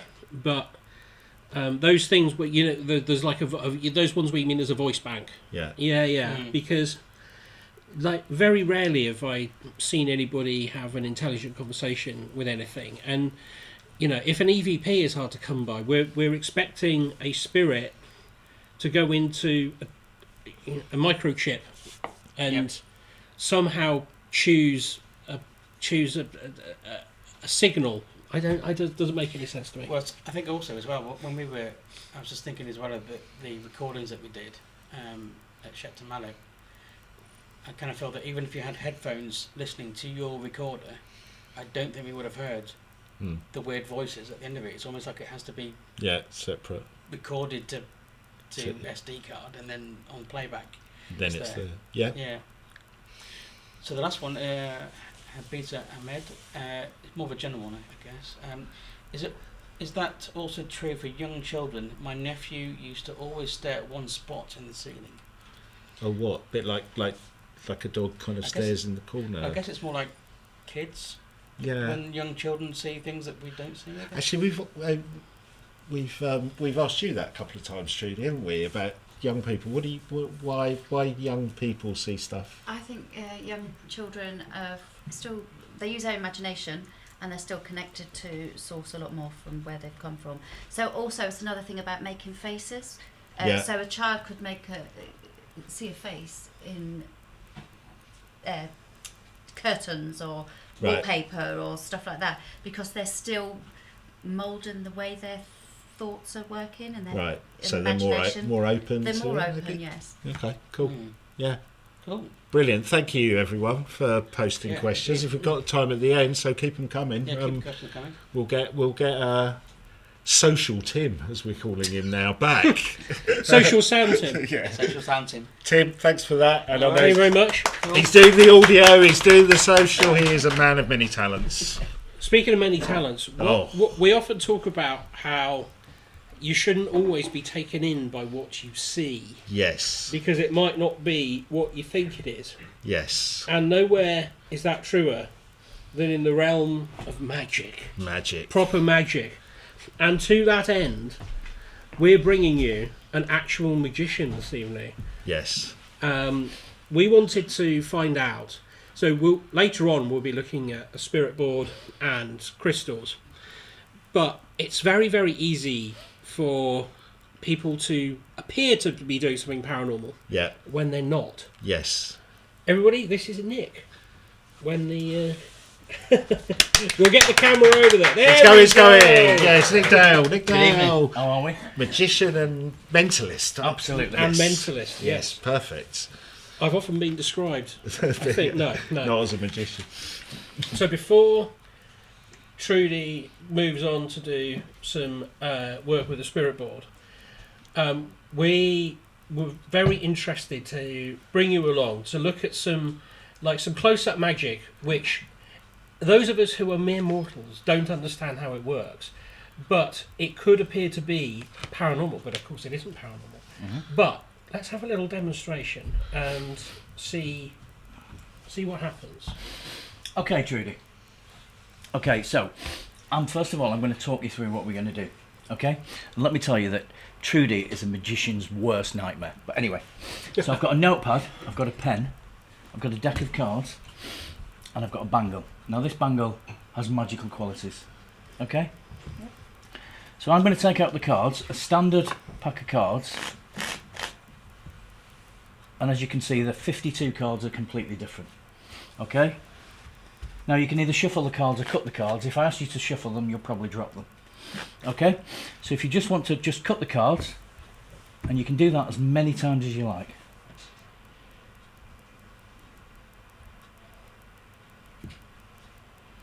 Okay? Yeah. Done. So I'm now going to fan the cards out. I want you to just run your finger over. When you feel a pull, just stop at any card.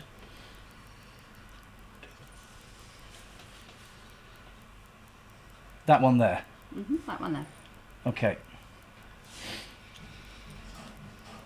Now before you look at the card, and before I make the prediction, I want you to think about your card. Okay? Now if we look through the rest of the cards, all these cards are completely different. And can you see your card in there anywhere? No. Okay. Well, don't think so. You can't. So I want you to look at your card, show the card to the camera, and I'm going to make my prediction.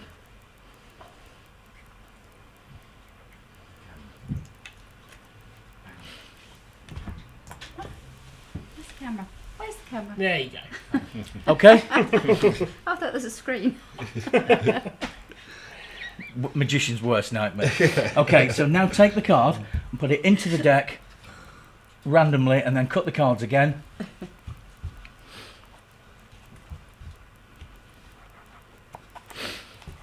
So now we're going to turn the cards face up.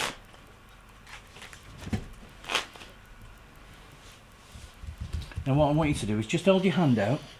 We're going to stick the magical quality bangle over the cards.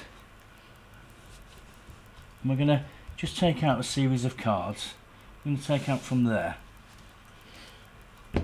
We're then going to divide them a bit further. And we're going to stop around about there.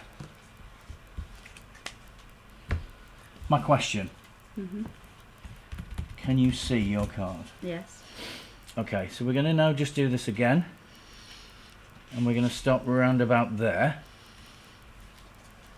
And we're going to take this down to 4 cards. This 2 or these 2. We're going to go with these 2. So, will you agree, Trudy, that we've had a total process of elimination? At no point have I forced the card upon you. No. So we're left with 2 cards. Yep. Both exactly the same. So is it the 4 of clubs or is it the 4 of spades? My choice is that your card is the 4 of spades. Yes. If you just open the pad there, show the camera the predicted card. 4 of spades. 4 of spades. Now that's really interesting because when you talk about things that might look paranormal but aren't, the use of a device makes things feel more paranormal. Like a wand makes things feel more paranormal. Every time you bring in a device, there's another one which you were showing us earlier where there's no device, isn't there? And That's right. But that one, I think that blew our mind. Do you want to do that one now? Yep, I'll show you another one. Okay, so again, we've got a standard 52 pack of cards. Okay, we're going to do it slightly different. I'm going to take out 2 cards. So my first choice of card is that one. And my second choice of card is that one.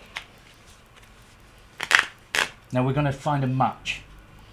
So I'm going to deal the cards down, and wherever you tell me where to stop today, Stop. turn one of those cards face up and put it onto there.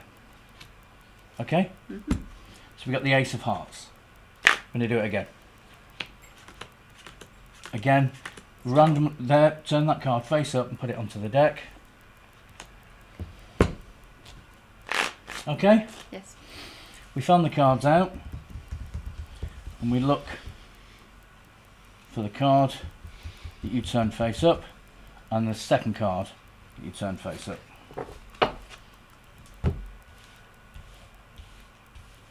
We have a match there and we've got a match there. Excellent.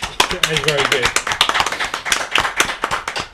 good. Now, even though you say that is the simplest trick, it feels very unsimple to me, and that's why I think, like, when we talk about spirit boards and things that unscrupulous people could do with them, we can't imagine immediately a scenario where you can think about how it works, but you can see like that. I couldn't imagine how anyone came up with that, so you can see how it might work.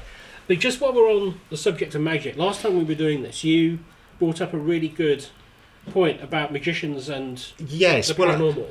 yeah, because I don't know if you agree with this, Nick, but when I think of magicians and illusionists, I think of them being almost a paranormal skeptical bunch. You know, I think of Houdini trying to debunk fake spirits, or James Randi and his kind of beef with Uri Geller, and you know, Darren Brown doing stuff with to show spiritualists, fake spiritualists. But you've actually, well, there's two things I wanted to ask you.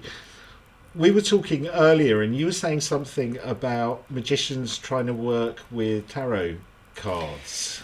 Yeah, so I first got into magic through I come from a theatrical background, and my dad was a manager of a theatre, and it was haunted. And that's how I first came into magic, because I liked it. But that was unpredictable magic. Now this style of magic is predictable, so I can force a card, I can predict a card. Yeah. I've got lots of friends who've tried to manipulate these style of cards but incorporate tarot cards, and it's an absolute no-go. They try it They once, can't try make it it work. They cannot make it work. Probably 80% of the time. And when you're doing this style of magic, it has to work 100% of the time. Wow. Wait, so the reason it doesn't work, is that because the cards are difficult to work with? No, it's not the cards, it's just an unknown. It's a no-go as a magician. No way. It's an absolute no-go. Is that a known thing? Absolute known thing. Yeah, you don't go anywhere near tarot cards. So, okay. So I had no idea about that. So obviously you're a member of the inner magic circle. That's not like joke shop stuff. That is like proper serious. And I can't imagine a single meeting where anybody would go, well, look, here's, because I'd imagine there are people who manufacture tricks and sell them for a lot of money. Yeah. Right. And then in that same conversation, there'll be someone going, oh, I tried the tarot cards again, didn't work. Why? Don't know, probably paranormal. That I find really, that's strange to me. Mm-hmm. How many other people, I mean, is that just, like, how many people that you know of do you think would, in the magic circle, would admit that that they believed in the paranormal, or had experienced the paranormal? It's a no-go. It's not talked about at any meetings. It tends to come in waves. So we'll have a younger generation come through and think, right, okay, we will try and do something with tarot cards, and it doesn't work. It just doesn't work. But it's a taboo subject, and we don't talk about tarot cards in magic meetings. See, I would have thought that would have been because they're considered childish, but they're not. They've got a respect. Absolutely, 100%. Wow. Yeah. Okay. And you mentioned that this haunted theatre. Did you see things, paranormal things that you couldn't explain? I guess that's going back to my point of the magicians being a sceptical bunch in my mind, but it sounds like you may have had some experiences. So several times as a child there would have been a pantomime on, and the show would have finished and my dad would have been locking up and sort of closing the theatre down, and then all of a sudden we'd be sat in the office and his office door would just completely bang open and then close again. We'd go out the other side and it was all in darkness. But yeah, lots of spirits in that theatre. Witnessed it several times, but it wasn't a nasty, it wasn't a horrible, bad feeling. It was a comfortable. Hence why I got into this. So that kind of drove you on a bit to become. And there are several magicians that I know, several good working magicians who have gone into magic for that same reason. Wow. Is that because it instills in you a sense of wonder that you want other people to experience? Exactly that. Yeah. That's extraordinary, because I believe that your paranormal experiences, you actually cite a particular individual that you think some of them were associated with. Can you tell us about that? Just emphasise a bit more there. What do you mean? So so when we were talking before, the chap who passed away. Oh, Ernie. Ernie, yes, yeah. Can you tell us about Ernie? So Ernie was, and we've delved into this a little bit more in this last couple of months, and apparently Ernie was from a circus background, wasn't he? But Ernie was a flyman, and quite a troubled person. What's a flyman? He does he does all the flies, all the cloths coming in and out, all the tabs. Oh right, so changes the backgrounds basically, right?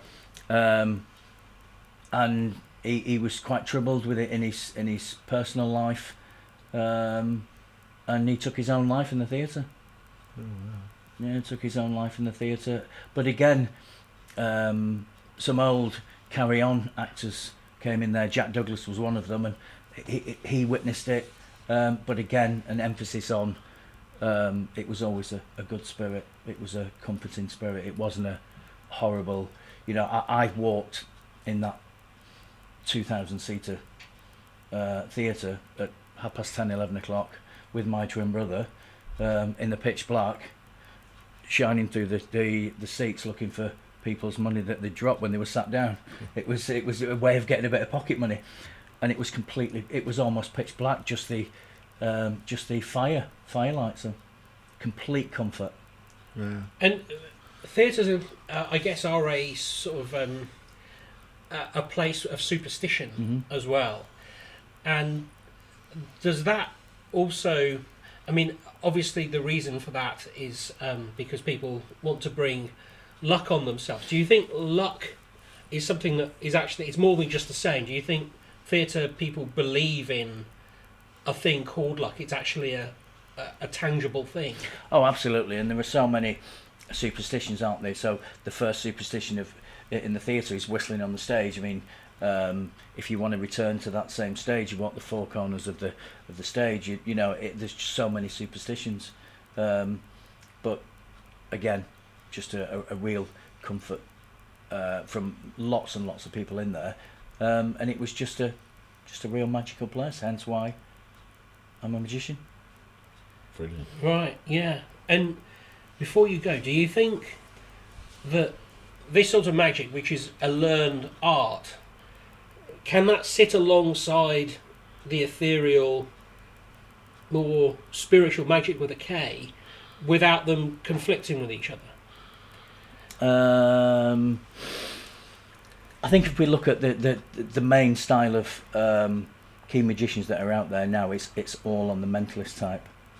But the mentalist style of magic now is it has to be a guarantee, whereby if we were to get a Ouija board out now, there are no guarantees that somebody's going to chat to us or whatever. No. But this, it's a guarantee. So, you know, I can force a card, or I can predict a card, or it can be in your pocket or whatever. But presumably, of course, you see, I would always imagine that if we were doing a Ouija board, you would just go, well, that's a trick, and I know how it's done. No. Any magician who's got any good calibre about him knows that we do not mess with that. Really? Yeah, absolutely, and it's well respected. I've honestly learned something. Yeah, I had no idea. No, just Nick mentioned it to me earlier. I was like, what? Okay. Yeah. Amazing. Yeah, but I mean, I'm genuinely astounded. Can you just finally, because I'm intrigued by Ernie, can you just tell me about, because you mentioned there the carry-on actors, what is it that they saw or heard? What was the thing? There was a certain part of the theatre. It was the ice room where all the ice cream was stored, and you would have to go through the bar and down some stairs past a fire exit. It was I guess all I can explain was it was a cold, iced, dingy room, and there was always usherettes would sense that spirit there, and then obviously Jack Douglas, one of the actors who was there from the Carry On films, he was there for a period of time, so he spoke to the usherettes, got friendly with them, and he witnessed it as well, and not a visual sight, but he felt it. Yeah. Well, if I came back to Spirit, I'd be hanging out where the ice cream was. That's where I'd go. It's got to be the place, right? I'll do the flakes. Yeah. Well, by the way, weren't you always disappointed that the flakes you get in an ice cream are not the same flakes you get in the shop? They don't. Yeah, and they're smaller. And they're smaller. Yeah. They They're are smaller. and harder. Yeah. I don't like them. Nick, thank you so much. Where can we, if people out there want to find out more about you, where can they go? www.nick-dale.com. Lovely, perfect. And you got a Facebook page? Yep. Nick Which- Dale Magician. Nick Dale Magician. Like, follow, Yep. subscribe, ask questions. Yep. Anything you like. Not yep. always about the paranormal, more about card tricks. Yep. Thank you, Nick. That was Thanks for fantastic. sharing. Thank you so much. Now, I've always wanted to say this. With the time coming up to 9 minutes to midnight, the witching hour, it's time to get I was going to say the witch, it's not really, the warlock. The Warlock. The warlock of stories on. That's you, James. The Lord of Law. The Lord of Law. There we go. That was so Alan Posh. The Lord of Law. Come on in, James. Hello. Sir James of Shakespeare. How's it James, going? oh, it's nice to see you. How are you doing? Yeah, I'm all right, thank you. I tell you what, we missed you at Shepton Mallet Prison. I know you had another engagement. I did. You missed a bit of a night. I did. I listened to the episode, and yeah, I'm glad I didn't go. That sounded absolutely terrifying. It was absolutely terrifying. It was, yeah. Yeah. Yeah. Great, but yeah, boy, oh boy. Before we started, there was somebody on the social media asking us about, I think it was like this, the favourite place, haunted place that we've been. And it made me think, my favourite haunted place is Stonewatch. Oh, of course. Well, us lot get together and we go and look at a stone and it doesn't move. And very crucially, we get to have McDonald's on the way. Yeah, that's always the good thing. And you've been very busy. You've been almost touring, haven't you? Yeah, we did 2 gigs in a week. Imagine. Blimey. No, yeah, we did. We did a gig in Manchester. We did a couple of gigs in Manchester, and we did a gig in West Norwood Cemetery. Oh, what was that like? That was actually very spooky. Was it? It was in the crematorium in the centre of the cemetery, and so we were up on stage, a sort of made stage in front of all the pews, and behind us was the curtain, and early on in the gig they'd opened the curtains while we were on stage to sort of reveal the the business end of the crematorium, and it had been holding back this cold air, and just like this waft of really cold air just rolled out over everyone. It was very, very spooky. Did you have a smoke machine? We didn't, no. Yeah. I don't think that would be appropriate in a crematorium. No, probably not. That would probably set off quite a lot of internal alarms. And a bar downstairs. It wouldn't work, would it? Yeah. What have you got for us today? I've got a couple of little stories, actually. What I thought I'd first talk to you about was... you mentioned the place in Japan. Yes. It's Nagaro Scarecrow Village on the island of Shikoku, which is a slightly remote village. And in 2019, it had a population of 27 living people. Yeah. And 350 scarecrows. Scarecrows? Yeah, I don't know. You might have seen it. It's been on a couple of like little documentaries and stuff. It's basically what it was. This person, Tsukimi Ayano, used to live there, and she moved back there in the early 2000s to look after her father. And the village was, I think it had gone from about 300 people down to about 30 people, and apparently to sort of give the idea of a bustling village, she started to make scarecrows and place them around the town. Apparently many are likenesses of former residents, and others are just sort of made up people. There's a bunch of road workers at one bit. There's a bus shelter full of people who, I don't know, I guess they're waiting for the play bus or something. Wow. They're all these, like, they're made out of, like, they look like they're made out of, like, pillowcases kind of thing. They're like white fabric, dressed in clothes, and then they've got these kind of gormless looking faces that are quite kind of terrifying. And some of the villages around here do that scarecrow thing, but that sounds much spookier. Yeah, no, there's a lot. There's a guy fishing. There's 3 men sitting at the base of a telephone pole at the edge of the village. Maybe it looks like they tried to escape. Right. And the scariest bit is apparently the village school, which closed in 2012, has the largest concentration of these scarecrows. Oh, that'd be weird. One classroom has 2 children in it that are the last 2 children to study there, and they're dressed in the actual clothes of those children. And they tell everyone that the children made them themselves, but never tell. I don't know. Yeah, exactly. Wow. The reason I heard about this place is after I was on a trip in Japan. We were driving through it, and we just started noticing. So you didn't. We'd know. never heard of it before, right. And we were just driving through a weird, like just a remote village, and there was like, oh, there's a couple of scarecrows over there. Oh, one of them's fishing. Oh, there's a bus shelter full of them. There's a school. Yeah, don't stop the car, dear. Yeah, keep going. We'll keep going. And then there was like one actual alive woman sat on a rocking chair out the front, and we thought about asking her. It's always a rocking chair. Yeah, but we thought we might end up as one of the, or 3 of the scarecrows. So yeah, we carried on. Wow. We carried on. Thank you for sharing that. Wow. Yeah, it's a fascinating place. You should check it out. It's obviously on the internet. Everything's on the internet. Yes, not the same as being there. No, but have I got time to tell you a little story? You've got as much time as you need, James. Yeah, we're 4 minutes to midnight. Ooh. So this is perfect. Okay then.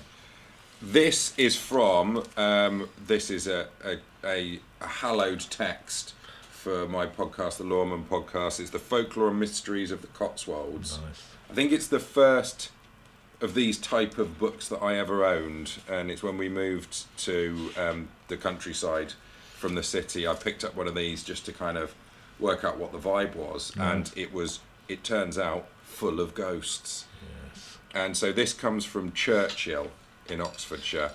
And this is a retelling from The Folklore of the Cotswolds by Catherine M. Briggs. And this was seen by a brewer who was from Chipping Norton.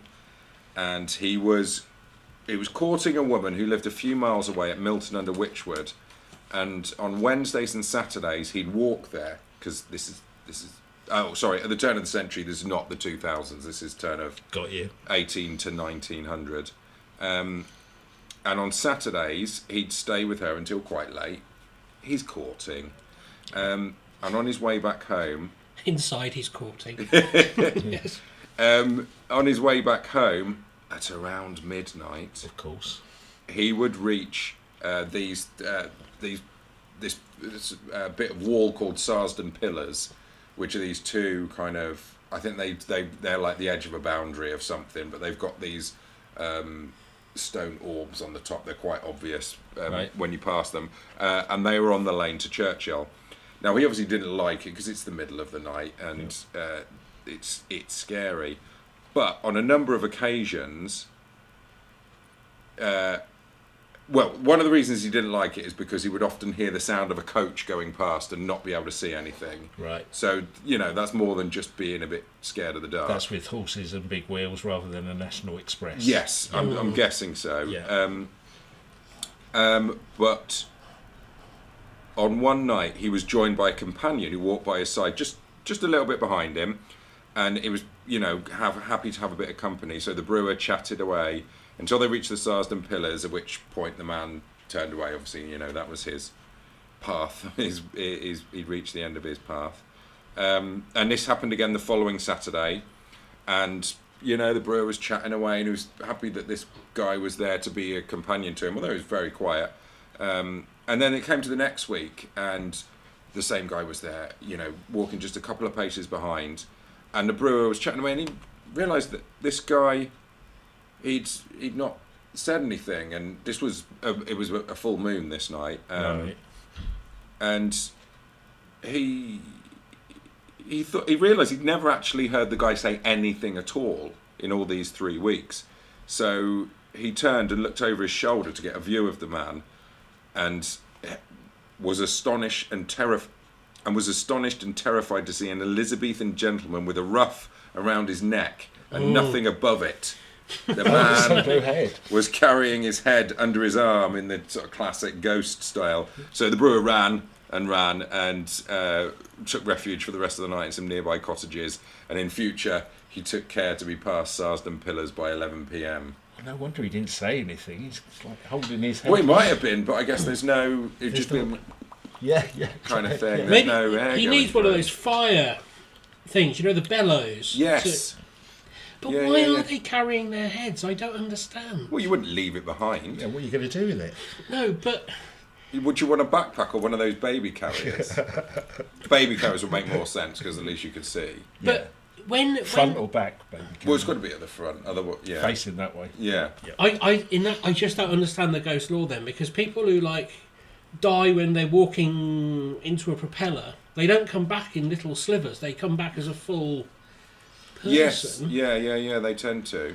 So why would you choose to not The have... ruff is quite handy for that image as well. isn't Yeah, it? it sort of accentuates Clean. the lack of head. Yeah. As well, it's kind And of like covers a off the- highlighter. Yeah. Because the you don't muck. want to peer in. No. No, you don't want to see the muck. Yeah.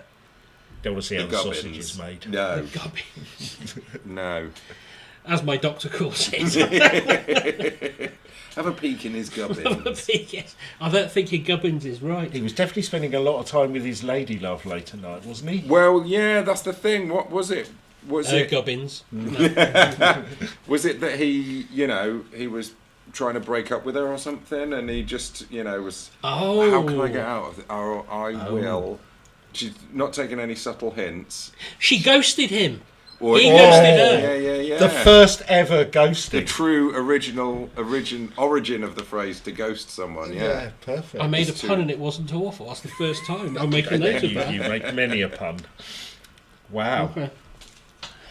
Well, that's very good. I like that. Yeah, that's one of my favourite ones. That was very local to me when I first moved to the area, and yeah, I've been trying to find that pathway many times. Why, when you talk about those, particular things that in that book when there's ghosts, how many of them are headless? Because it feels like there was a time when all apparitions were headless. I don't know. There's obviously fashions, and like that guy's obviously living up to the fashion, that Elizabethan beheaded kind of. I don't know. The dates don't really add up with like the Civil War or Was Civil War beheading One. a thing? Is that it? I mean, I suppose it was. It's a way of dying, which we don't really do that much these days. But it just reminded me that I saw this today, actually, and maybe tomorrow in Blenheim Palace. They're doing the Headless Horseman ride. Oh, So yeah, there's like a few people who dress up, and Right. I mean, it's obvious, it's a good costume with a thing that goes up. We did cover a story recently on the pod, which was a headless horseman in a coach. So he was a headless guy in a coach. All the horses pull in the coach. They're also headless. The coach driver's also headless. Didn't mention if the coach was a convertible, but it feels like that would have been on brand. Yeah. And yeah, they. Maybe that's how they became headless. Well, They went yeah. over a low bridge. Exactly, All yes. taken out at the same time. But I did. Wow. I brought this up the other day, and I got laughed out of the gig. But if a horse is headless, can you be sure it's a horse? Oh, the horse was headless. Oh, as well. all four All of it was horses were headless. The driver was Oh, come headless. on. The passenger was headless. And actually, that guy ended up going into his old residence and reenacting how he died, which is by shooting himself in the head. But he was headless. It'd take forever. I suppose it would be easier though if you I have if you have been questions. beheaded Well, to shoot yourself in the head. what is a headless horse? Man. That basically looks like one of those gymnastic things. Yeah, a pommel. Yes. It's a come to life pommel. Still called a horse, though. A pommel horse. Yeah. It's Plato's form, I guess. There, we're getting into that now, aren't we? Yeah. I mean, when is a horse not a horse? Maybe this is the answer to my missing meat question. You're missing meat. Have you heard about his missing meat? Have you lost some meat? Well, I've had a Mandela effect. Really? Yes, and was it a type of meat that used to exist in your past? That doesn't. A Sunday roast meat that no longer exists. Is it and every time human? I cook a Sunday roast... Long pig. Yeah, is it long pig? No, it's not long pig. Every time I cook a Sunday roast, I go, there's a meat missing and I don't know what it is, and it doesn't exist anymore. Definitely meat-based rather than poultry. Something that you had with gravy on a Sunday roast, but it's not your four. It's not your lamb, it's not your pork, it's not your beef. It's not a seasonal thing like a turkey, and it's not, a posh thing like and it's venison. not a cut of an existing animal. Nope. It's like a whole animal. Whole animal's gone. But you're just looking at it from your the roast viewpoint, point, which is eating it on a Sunday. Yeah. Wow. Yeah. Wow. Yeah, that's my Mandela effect.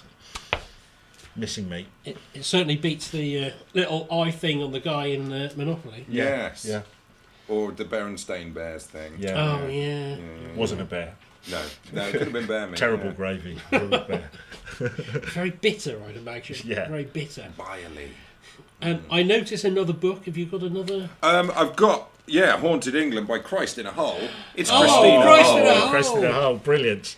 This actually is very, very local to us right now. This happened in Haddenham. Oh. It's the story of Noble Eden. Have you heard of Noble Eden? No. No. Oh, I heard about this on a ghost tour around Tame, and so we could walk there from where we are right now. Yes. Oh yeah. Yeah.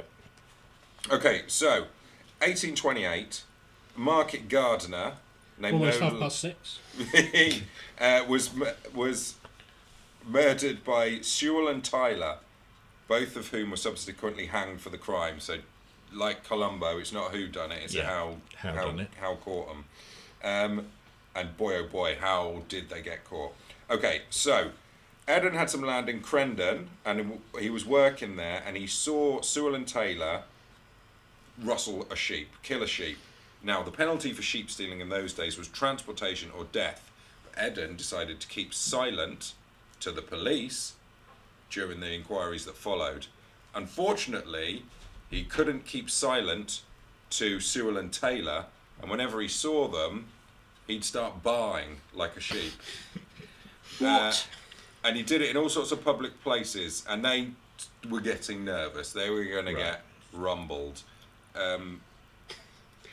That's so schoolchild. So he was returning from Aylesbury Market one Saturday night, and he apparently had a presentiment of evil, for he told a man who he gave a lift to that he knew something dreadful was about to happen.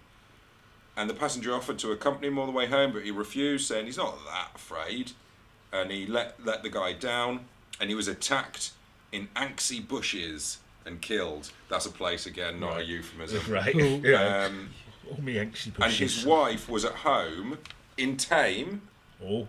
Apparently, her house was next to the baker's on Buttermarket. Oh. You know, the golf shop. Yes. I think it's between the golf shop and the baker. This is very too specific local for you. They do a lovely sourdough. Oh boy, do they. And she was expecting her husband to return. She was ironing, and she suddenly saw him standing in front of her. And with him was another man who she recognised as Tyler, and he had a stone hammer in his hand, and she saw him strike her husband, and then the whole vision just vanished.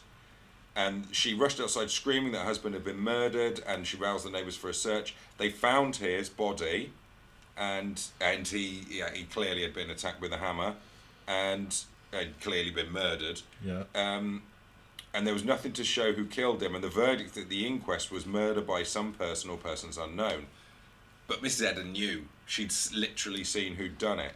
So, they tried to do all sorts of things. You know, there was the belief at the time that a murdered corpse would bleed if the killer touched it. So she tried to set that up. But he wouldn't go there because he believed it too.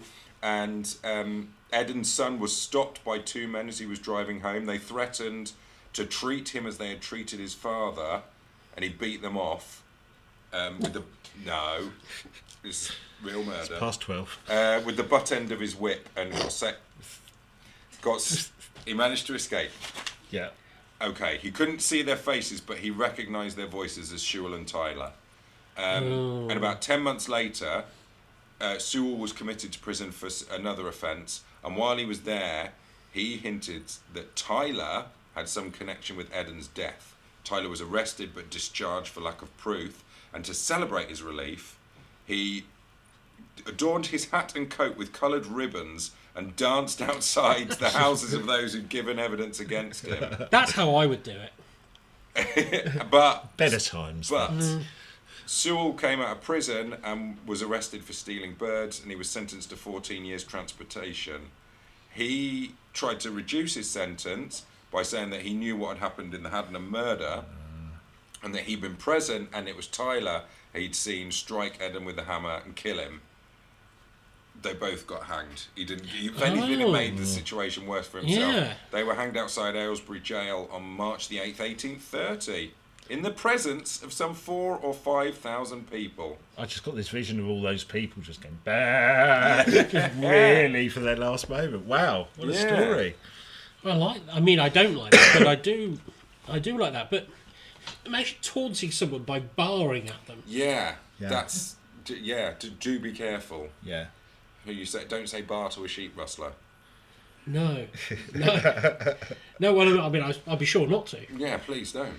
And apparently, Eden's ghost is supposed to walk on the road to Haddenham still to this day. Oh, what on the way to the train station? Yes, on the way to the train station. Yes. Oh, that's when we should have asked Ruth about. Didn't know that. Yeah. Oh, okay, but he's not headless. No, but it sounds like there was some. He got his head hit. Probably smells of mint sauce. Well, thank you. Thank you. That was very good. So, what are you going to do for the rest of Halloween? I'm gonna.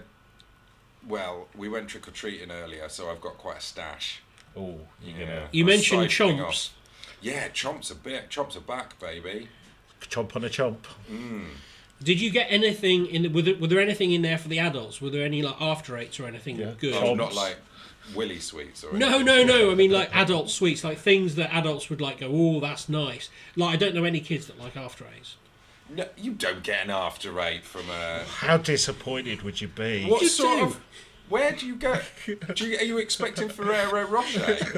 Are you trick or treating at the ambassadors? I trick or treated an after eight when I was a kid. Really? At the knocking at the ambassador's reception. Am I? It's not unusual. No, it is unusual. Oh, is it? Oh, okay. Yeah, no. That's about the poshest trick or treat I've heard of. Yeah. Oh, I don't know. I like an after eight. Anyway, what's the dad's tax on the bucket? They go to bed and then I just wolf the lot. I'm in. They didn't count them. I know they didn't count them. I was going to say, is it an obvious crime or is it you're subtle with your? They'll never know. Is that the approach? I'll not take all of their favourites. Right. Oh, not all. That's parenting at its best.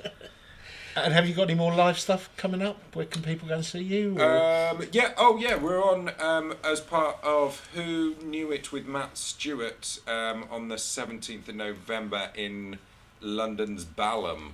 Glittering Balham district. Nice. Yes, they have that now. Yeah, at the Bedford Arms there. I don't think it's sold out, but it almost has. But it's a right laugh. That's like a sort of game show type thing, and me and Alistair from Lawmen doing that. Brilliant. And I've got, obviously the Lawmen podcast exists on the internet, and Rural Concerns is another podcast I do, which is also on the internet, but that's not really spooky. No. Rural Concerns, I didn't know about that one. Oh, it's with a couple of comedians who are I did know about very that difficult to wrangle. Sorry, for a moment there I thought it was like about harvesting. No, I thought it was about sheep rustling. It's a guy who's moved out of the city to the countryside and is having a time of it. Although he was in his local today, he texted me earlier and he said that there was a ghost hunter teaching the kids how to use a Ouija board. Wow. And I trumped him with, I'm going to do a live stream from my local pub where they're going to be using where a a Ouija board will be. We'll hang around to see if we make contact. Absolutely not. No, thank you. You've got chomps to jump on. Yeah, I'm going to get back to my chomps and I douse myself in sage. Yeah. Excellent. Well, if nothing else, you will taste delicious. Thanks for joining us, James. Thank Thank you very much. See you. Thank you, James.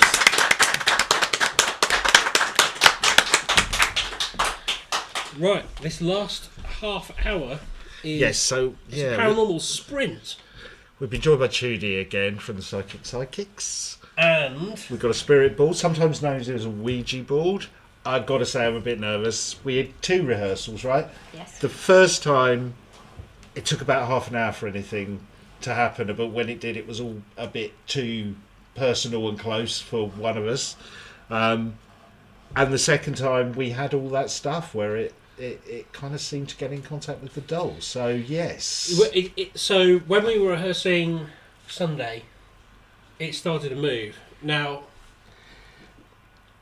like I said, let us just go with how it appears and see what happens. Yes. So, I'm not going anywhere near it. So this is you and Trudy. I might ask a few questions. I'll shove up as well. Oh, I'm so dainty. I should have been a ballet dancer. I don't think anyone's ever moved chairs that daintily before. Hold on, I've gone in between chairs. There we go. Oh, we're so nimble. This is how they do it on the One Show. Yeah. It's after midnight. James is off. Thank you, James. I'm off to steal some chops. He's off to steal some jobs. He doesn't want to get possessed. So, the aim of this is that doll down there. And I don't think it's moved. Tim, has anyone come through on the socials to say they've seen it move? Not yet, no. No, okay. No It doesn't action. appear to have moved. I'm at your beck and call here, really. We're going to use my energy and your knowledge to see if we can Yes. once again contact the spirit that might be doing something in that doll. Can I just Yes. point something out, Trudy? We were talking about this earlier. You've done some stuff to make Yes. sure we don't get any So really nasty I've spirits been round coming with through, right? sage, all the way around the room, round the Ouija board, round ourselves, just to take away any negative energies, any negative spirits, Yeah. and only asking for the highest to come through, and with any advice, or if any questions we ask, they can give us some good advice. A proper and good knowledge. conversation, A basically. proper conversation, yes. Yeah, we don't want anything nasty, do we? Yes, and so that's it. So it's just all about protection and keep the negative energies away. Cool. So, what's the first question we want to know? We're going to ask if, like, is it yes, no, or we're going to get to spell something out? Yes is a good one to go for. Yes and no is a good one. So we can put our fingers on the planchette and just ask, is there any spirit there who would like to talk to us tonight? Okay. Yeah, and so that's what we're waiting for. Got some. And if it's movement. moving, if it goes to no, that's really contradicting it, isn't it? So, Okay, it's going to yes. but it goes to yes. Okay then. So, Okay, let's- so Ben, that feels like something else is moving it. Yeah, I mean, it really does. I Well, I'm not moving it. mean, no, I definitely am not moving it. Okay, I've- so there's I've- a spirit there. One thing you need to know about me is I'm old and everything hurts. And I've actually got tennis elbow in this arm, although I don't like to moan about What it. is Ouija board elbow. spirit? Do you have a name? This is mad. This is what happened last time. Yeah. Was it going to spell it out? Or was it going to yes? That appears to be D. D. D. I'm going to write some stuff down so you don't have to remember. So D. What is so? What D. I've- I would, D? I don't know. Yes, maybe. D-E. well, Maybe. we don't know. Maybe. You see, the thing is, I am not doing this, and this is not put on for show. This is I'm quite flabbergasted. This is the second time this has happened. Okay, I'm not liking where this is going. Oh, I'm glad it's moved. I thought it was going somewhere else. G. G. Deg. D-E-G. Just stay in there. Yeah, you see, sometimes this happens, doesn't it? You Yeah. get nonsense. Well, we don't know if it's nonsense. No? Could be a nickname. It could be a name. Okay, then another question. Are you male? Or are you male? Spirit, are you male?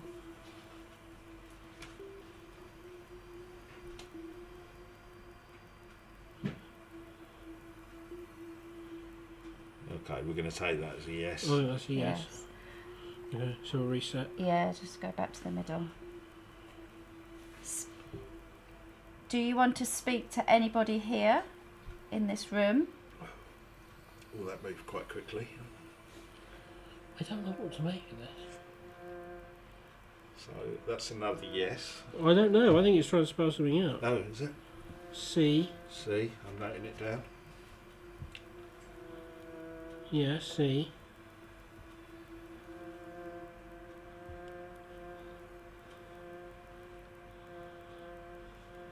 We haven't got a C in the room, have we? R.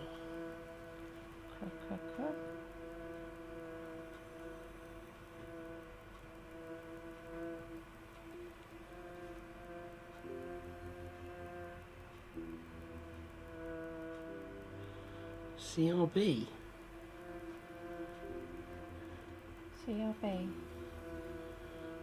Oh, wait, that's a minute. CRB. Nobody in here with initial CRB? Especially not you, Chris Bannister. Yeah. No, we haven't. No, that's weird. I feel like I'm on countdown writing these down. So, you're a male find this very spirit. peculiar indeed. Does the doll yes. Yes, definitely male. A male spirit. Okay. Okay, yeah, let's bring it back to the doll, yeah. How old were you when you passed? Were you under 50?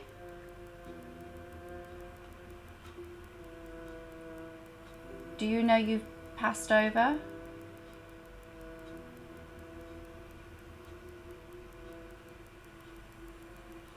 Yes. Okay, right. Did you die naturally?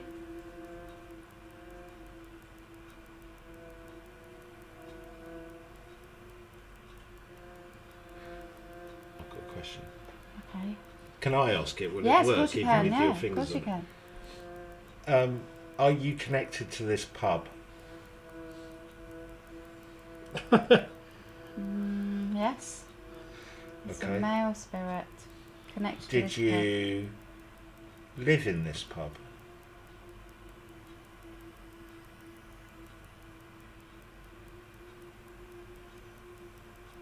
See, that would identify it away from the doll, I would think. Because you had the doll way before you moved here. Yeah, but we know Daisy lived here, but her brother-in-law and husband. Oh, what oh, something's moving. Right. Yeah. I'll leave you to do that. You see, Oh, you it's a green. With you. Just agreed. Okay, then. So, were you related to the landlady in this pub?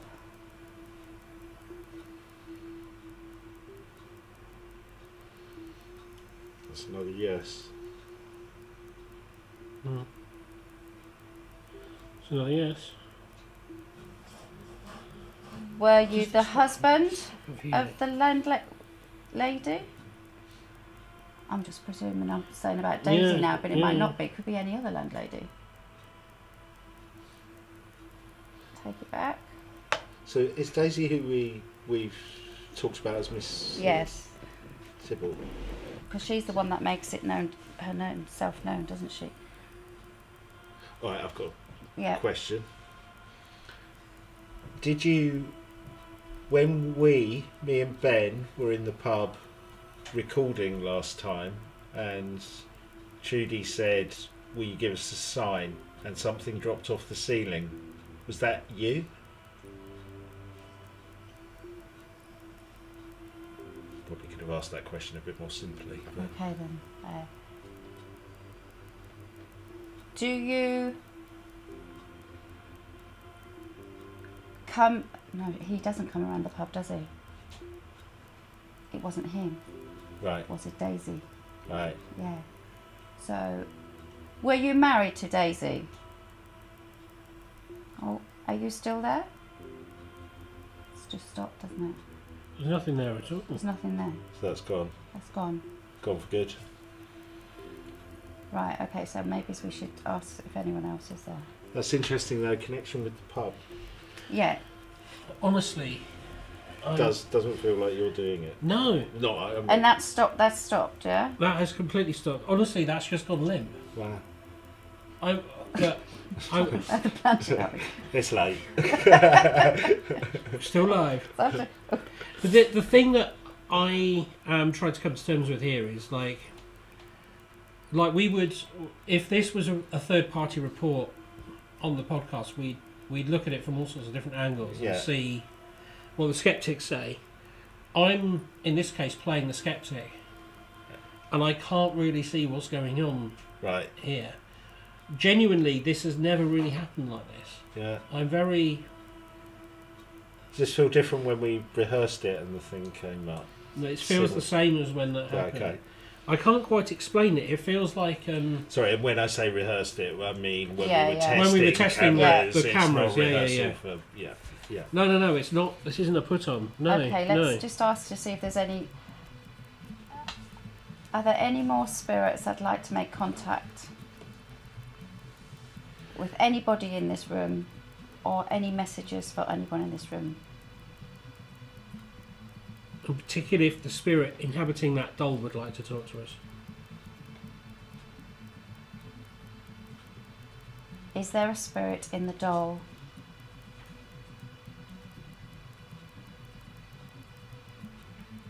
I think the energy's just changed. It's like shuffling. Yeah. Is there any spirit would like to make contact through the spirit board?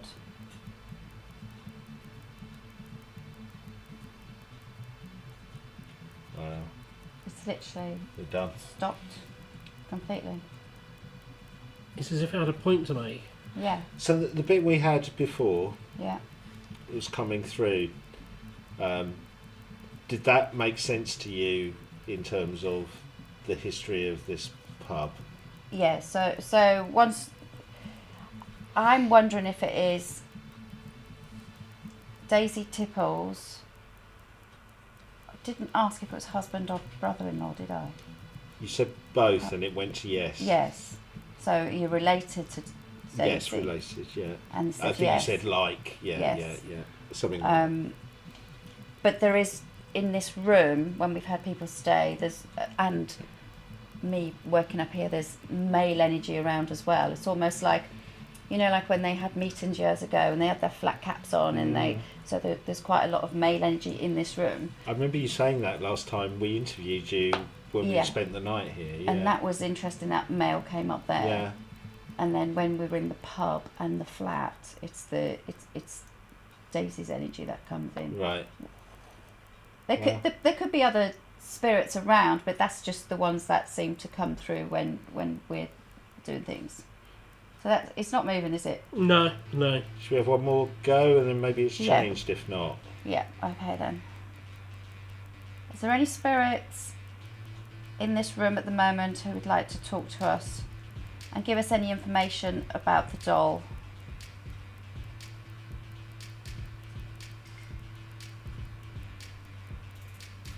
No, doesn't No, look like it. I think we're it's done. gone. Wow. So we'd like to say goodbye. Yeah. Let's say goodbye. And thank you. Thank you for weird. Yeah. That is so odd. I think, you know, again, I think if any, for the people who are still watching, it kind of shows we're not trying to No. fake anything here, because, you know, like I said, when we were testing it earlier and kind of working out the camera angles and stuff, it was really focused on the doll. This went in a different direction, but in the pub. But I think, you know, kind of came and it went. Yeah. Yeah. And you can feel it. It just disappeared completely. Yeah. Wow. The doll is Yeah. still there. Hasn't. Doll's still there. Still there. Have we got any Tim, any other questions that we're missing before? So what we're going to do, if we've got any other questions, we're going to answer those now. We'll just do our closing remarks, and then we're going to leave the doll cam on for a little bit so people can watch that. We're going to put some music after we say goodbye. But Tim is back with his laptop. Just while Tim does that, do you want to try and see if you can make any connections with the pendulum while we're doing? Sure, yeah. Well, I'll tell you what, you start doing that and I'll see if there's any questions that I can answer. Yeah, well, I'll join in. Yeah. What we got, Tim? So from Steph, has your septimonic experience changed your view and perception of the paranormal, and if so, how? Yeah, I think it's left me a little more confused than I was before. And how were you going into it beforehand? What was your feeling beforehand? I'm always try and be open-minded, but I don't know if this is fair, Ben. I'm probably down the middle, open-minded, a little bit sceptical. I don't know where you sit. I always think you may be a little bit the other way. So I think that's probably fair. That's why I go to the, could we just been kind of just freaking ourselves out, or is there some mass hysteria or whatever going on? But yeah, the EVPs and the fact that everything kicked off at the same time, and Ben's reaction to what he saw, those are the three things that made me go, I don't really understand what's going on there. Because I thought what was quite interesting is obviously when you get sort of hysteria, the fact that we were like several days later when we were editing and finding things. So it's not like hysteria that was happening on the night. Having said that, your mind can play tricks on you. I remember when we were there, there was one of those cat ball things, and I was, at the time, I thought, oh my God, it moved. And then later I realised it was just, it was to do with the red light. It was to do with the lighting in there and stuff, and actually reflecting on it. No, it was just an optical illusion. But I don't know if that answers the question. Maybe I've avoided it. I don't know. Nick Clark asks, what are the freakiest ghost-related thing you've ever seen, and how did you feel about it? Must be quite a weird feeling. Yeah, I think back to remote viewing. I think the one for me, when me and Ben first did our little remote viewing test during lockdown, and we both picked a picture and didn't tell the other one about it, and then we came and recorded, and Ben showed me what he'd drawn, and it was I picked an image of Mount Fuji. You'd pretty much drawn exactly the image that I'd chosen, apart from it had two peaks rather than one, but it was from the exact perspective of the picture, and I know 100% that there was no way that Ben could have known mentioned that. So that just blew my We were doing mind. it on Zoom. We were doing it on Zoom. Yeah, I agree with you. I think nothing has. I don't think. Although we use the word in our title, I don't think the word believer is particularly helpful to categorise people. I think it's more like, does it incite your curiosity in a different way? Yeah. And I think this whole, where are we, 241 episodes in, the people we've spoken to, and both authors and experiencers, has made me just realise that it's no wonder that this is such a topic that doesn't get solved. I suppose the one, of all the journeys, I didn't obviously witness it, but of all the people we spoke to, the one that made me, that I think about every day, is speaking to Chris Joseph about Jeff the Talking Mongoose. It was always my favourite case anyway. But that is so mad.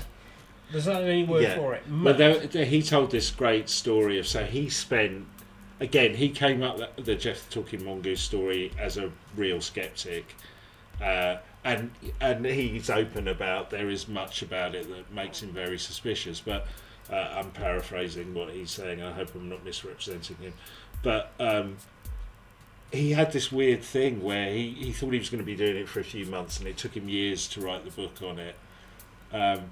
And 7 years. Yeah. And he said one day there was a weird mongoose figurine just appeared in his office where he was writing. He hadn't been sent it by anyone. He'd not bought it.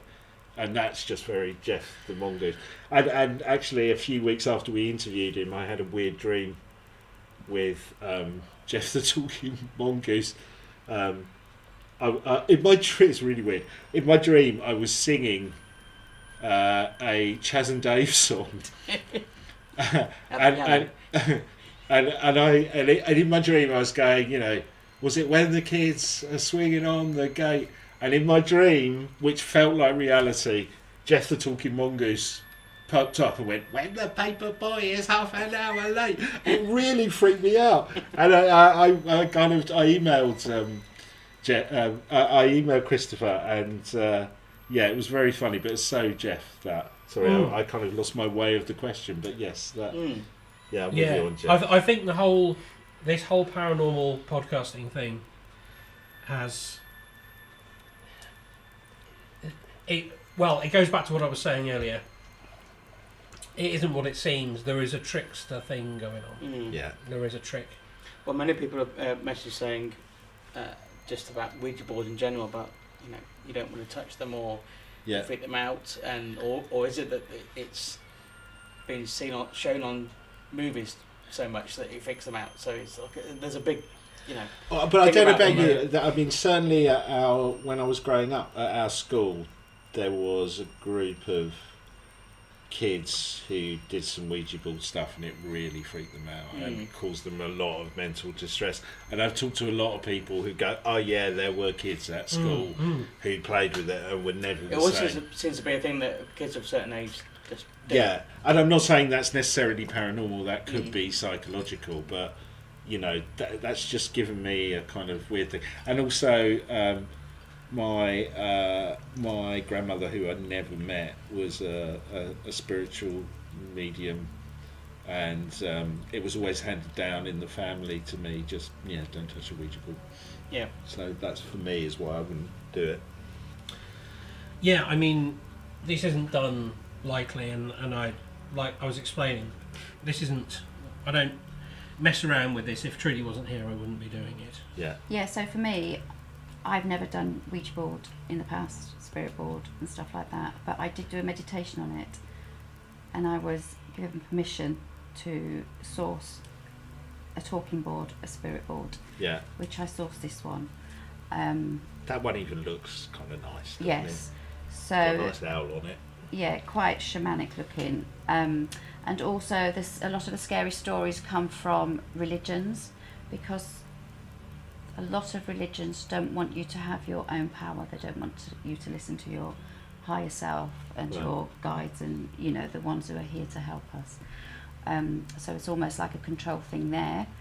And then also, modern day, a lot of mediums and psychics will say don't touch them because they want you to go to them. Yeah. to control spend, it. Yeah. It's another thing. It's about not taking hold of your own power, and so that's the information I got through my meditations. It's like decorators not wanting you to do DIY. Yes. Yeah. So for me, this was a brand new board. I was attracted to it because of it's just beautiful. Obviously, then it's been sitting around. I've cleansed it, cleared it, allowed it to be with me, and it's just here for our interaction with the highest and the goodest of spirits and guides and helpers we can have. Cool. So I was going to say, what happened with the pendulum? So in my head I did ask if he was still around, Daisy Tipple's husband, and he said yes, and I said, are you happy to be here and talk to us? Yes, he's more than happy. To be honest, he hasn't got a lot to say. I think his energy's just here, and he's just with us. Yeah, just with us. And I don't know I don't know if he died about 1934, because I asked a number and it was 1934, a year. so I don't know if he died then, but he died naturally. So Okay. It might be interesting if we can find it out. Maybe do a bit of research on that. yeah, See if we did kind of yeah. get in contact. But he wasn't. He was not forced here. He's not murdered. He's not unhappy. And he doesn't mind that we've contacted him. Yeah. Cool. But we're no closer to. We know the closer doll. because it's about now sitting down. I mean, I got, what did I get? I got SIPU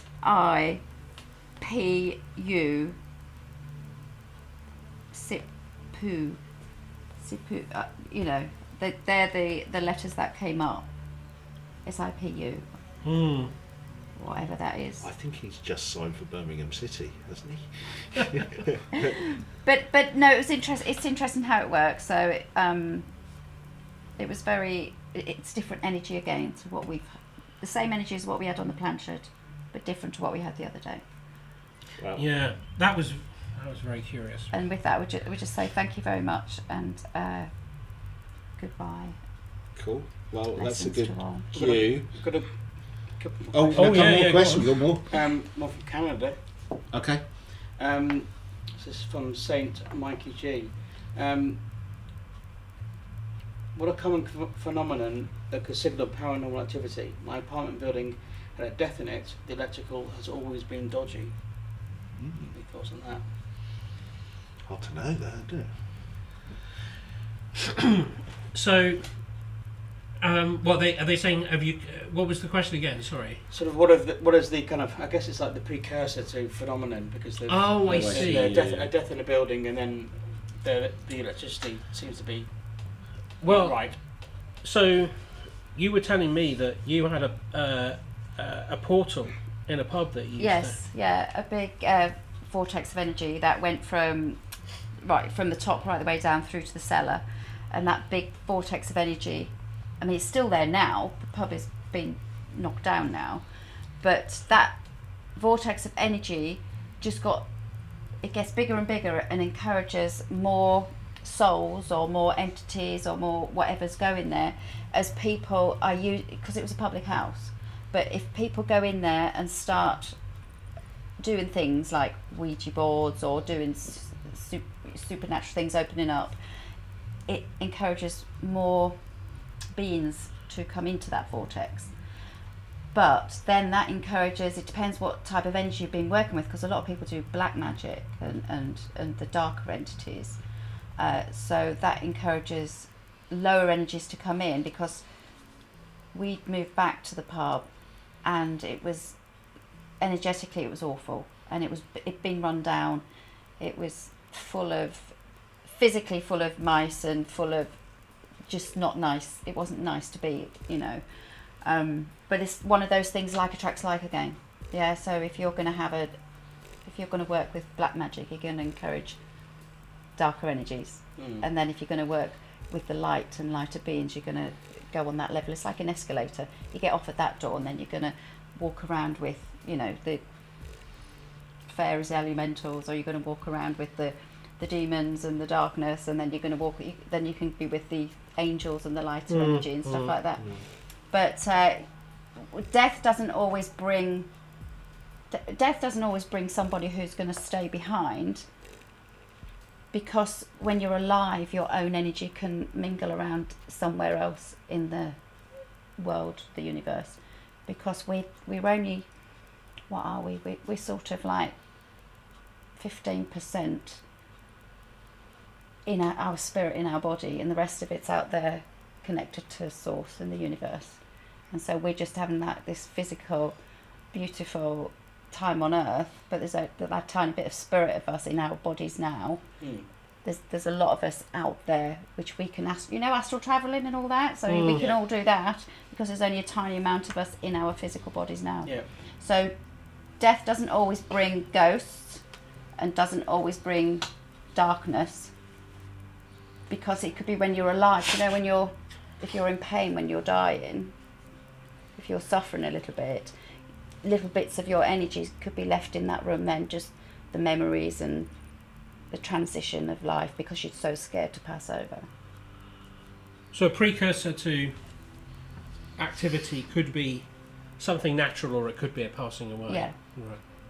And it could affect the building's electrics. Yeah, I guess so. Seen that before, I guess. Yeah. Yeah. Well, we've also done a story about how a comic book writer conjured a tulpa, and that affected the building. I've had a few weird electrical things happen when I've been editing the podcast as well. Yes, Things like TVs you were turning saying on. that you tried to play something back for the Bluetooth speakers. Is that right? That was the Shepton Mallet one as well. But I've also had was really weird. I was in the house on my own editing the podcast with my headphones on, and then nobody else in the house. In another room, I was like, I can hear something. And I took my headphones off, and the TV had turned itself off. Right. Things like that are quite weird. Yeah. So another one, Georgia Copeland has asked, or from her brother, if you had to go to one dream haunted location, what would it be?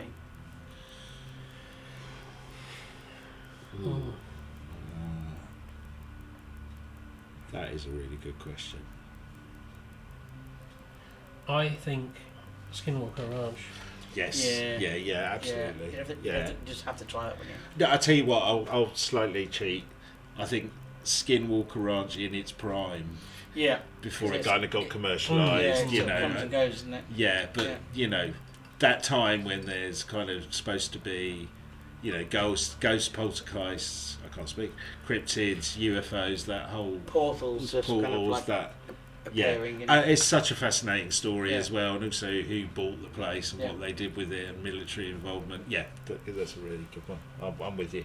We're off to Skinwalker Ranch. That's where we go. Yeah. So I have a question for you. I'm going to throw this in there. Go on. Why is it that, for example, Japanese ghosts are of, you know, the long black, a girl with the long black hair? Yeah, the kind of. But you don't see that in other countries. Is it a cultural thing, or I think is that because then it's almost tulpa-like? Is that certain countries make certain? Yeah, I don't know. I mean, I lived in Japan for a couple of years. I'm not an expert on Japan, but I think kind of that spirituality is more ingrained in the culture anyway. I mean, there's it depends how you want to describe it. Much more superstition and the strange forest. Yeah, well, even simple things like I remember going to a building. I can't remember the number. I think it's the number 4. I could be wrong about this. I think it's the number 4 is associated with death. But you go into some buildings and there isn't a 4th floor. Yes. Because they don't want you to go in the lift and hit the 4th floor. Because so I think it is more interwoven culturally. In my little experience. And do you think that produces certain ghosts or certain? I guess it depends on your perspective. It may make you more open to believe in it, or it could be a tulpa thing, or it may. So Trudy might argue it means they're more in tune with it. So I think it depends on your perspective. I don't know where I'd land on it, but it's definitely more ingrained in the culture from my experience. Cool. Well, what a night we've had. We need to say some thank yous. Many thanks to our guests, the wonderful Ruth Ravenwell. Thank you, Ruth. The tremendous Trudy from Psychic Psychics. The magical Nick. Is it Nick Price? He's still with us. He's at the back there. Joyce James from the Lawmen. And the talented Tim on socials and sounds. And a special thanks to the man there behind the desk who nobody's Come seen. and wave. Come and say hi. So this is Pete. We wouldn't have been able to do any of this without him. He should know how to be in shirt. He's been a technical wizard, cameraman, lighting director, producer and director. Vision mixer. Been bossing you around, really. Yeah, we've nicknamed him Scorsese. Thank you all as well out there for watching. It's brilliant. Nick, if you want to come up as well, if you're still here. Nicola, come and say hello to everybody. We've got the other half of the Psychics, Nicola. We're going to crab everyone on the screen now. I'm going to come and sit here. These are the guys that helped us when we were in terrible danger down at Cannock Chase. Cannock Chase, they helped us. Now, if you are new to us tonight, thank you all for watching us. If you've not seen us before, you can go and check out our podcast. It's wherever you get your pods. We're the Quantum Mechanics Paranormal Podcast. Or you can just like and subscribe and hit the bell on YouTube if you haven't done that hear already. it on YouTube if you want to. If Yeah. you're one of our Patreons, thank you. If it wasn't for you, Yeah. we wouldn't be able to do most of this. Yeah, absolutely. Whatever Pete couldn't do, you've helped. Yeah, And yeah, we're gonna. This was a test, and we're gonna do more yeah, of this. Turns out that it's okay. yeah. Now this bit is going to really freak Pete and Tim out, because what we're going to do in a second, we're going to switch to a live feed of the doll, play some music, and leave the feed up for a few minutes. Let us know if anything happens. We're going to go off and have a pint now, aren't we? Yeah. I think so. Yeah. I've earned it. Thank you all. Thank Thank you. you. It's very much like the end of Wayne's World. Yeah. What a night.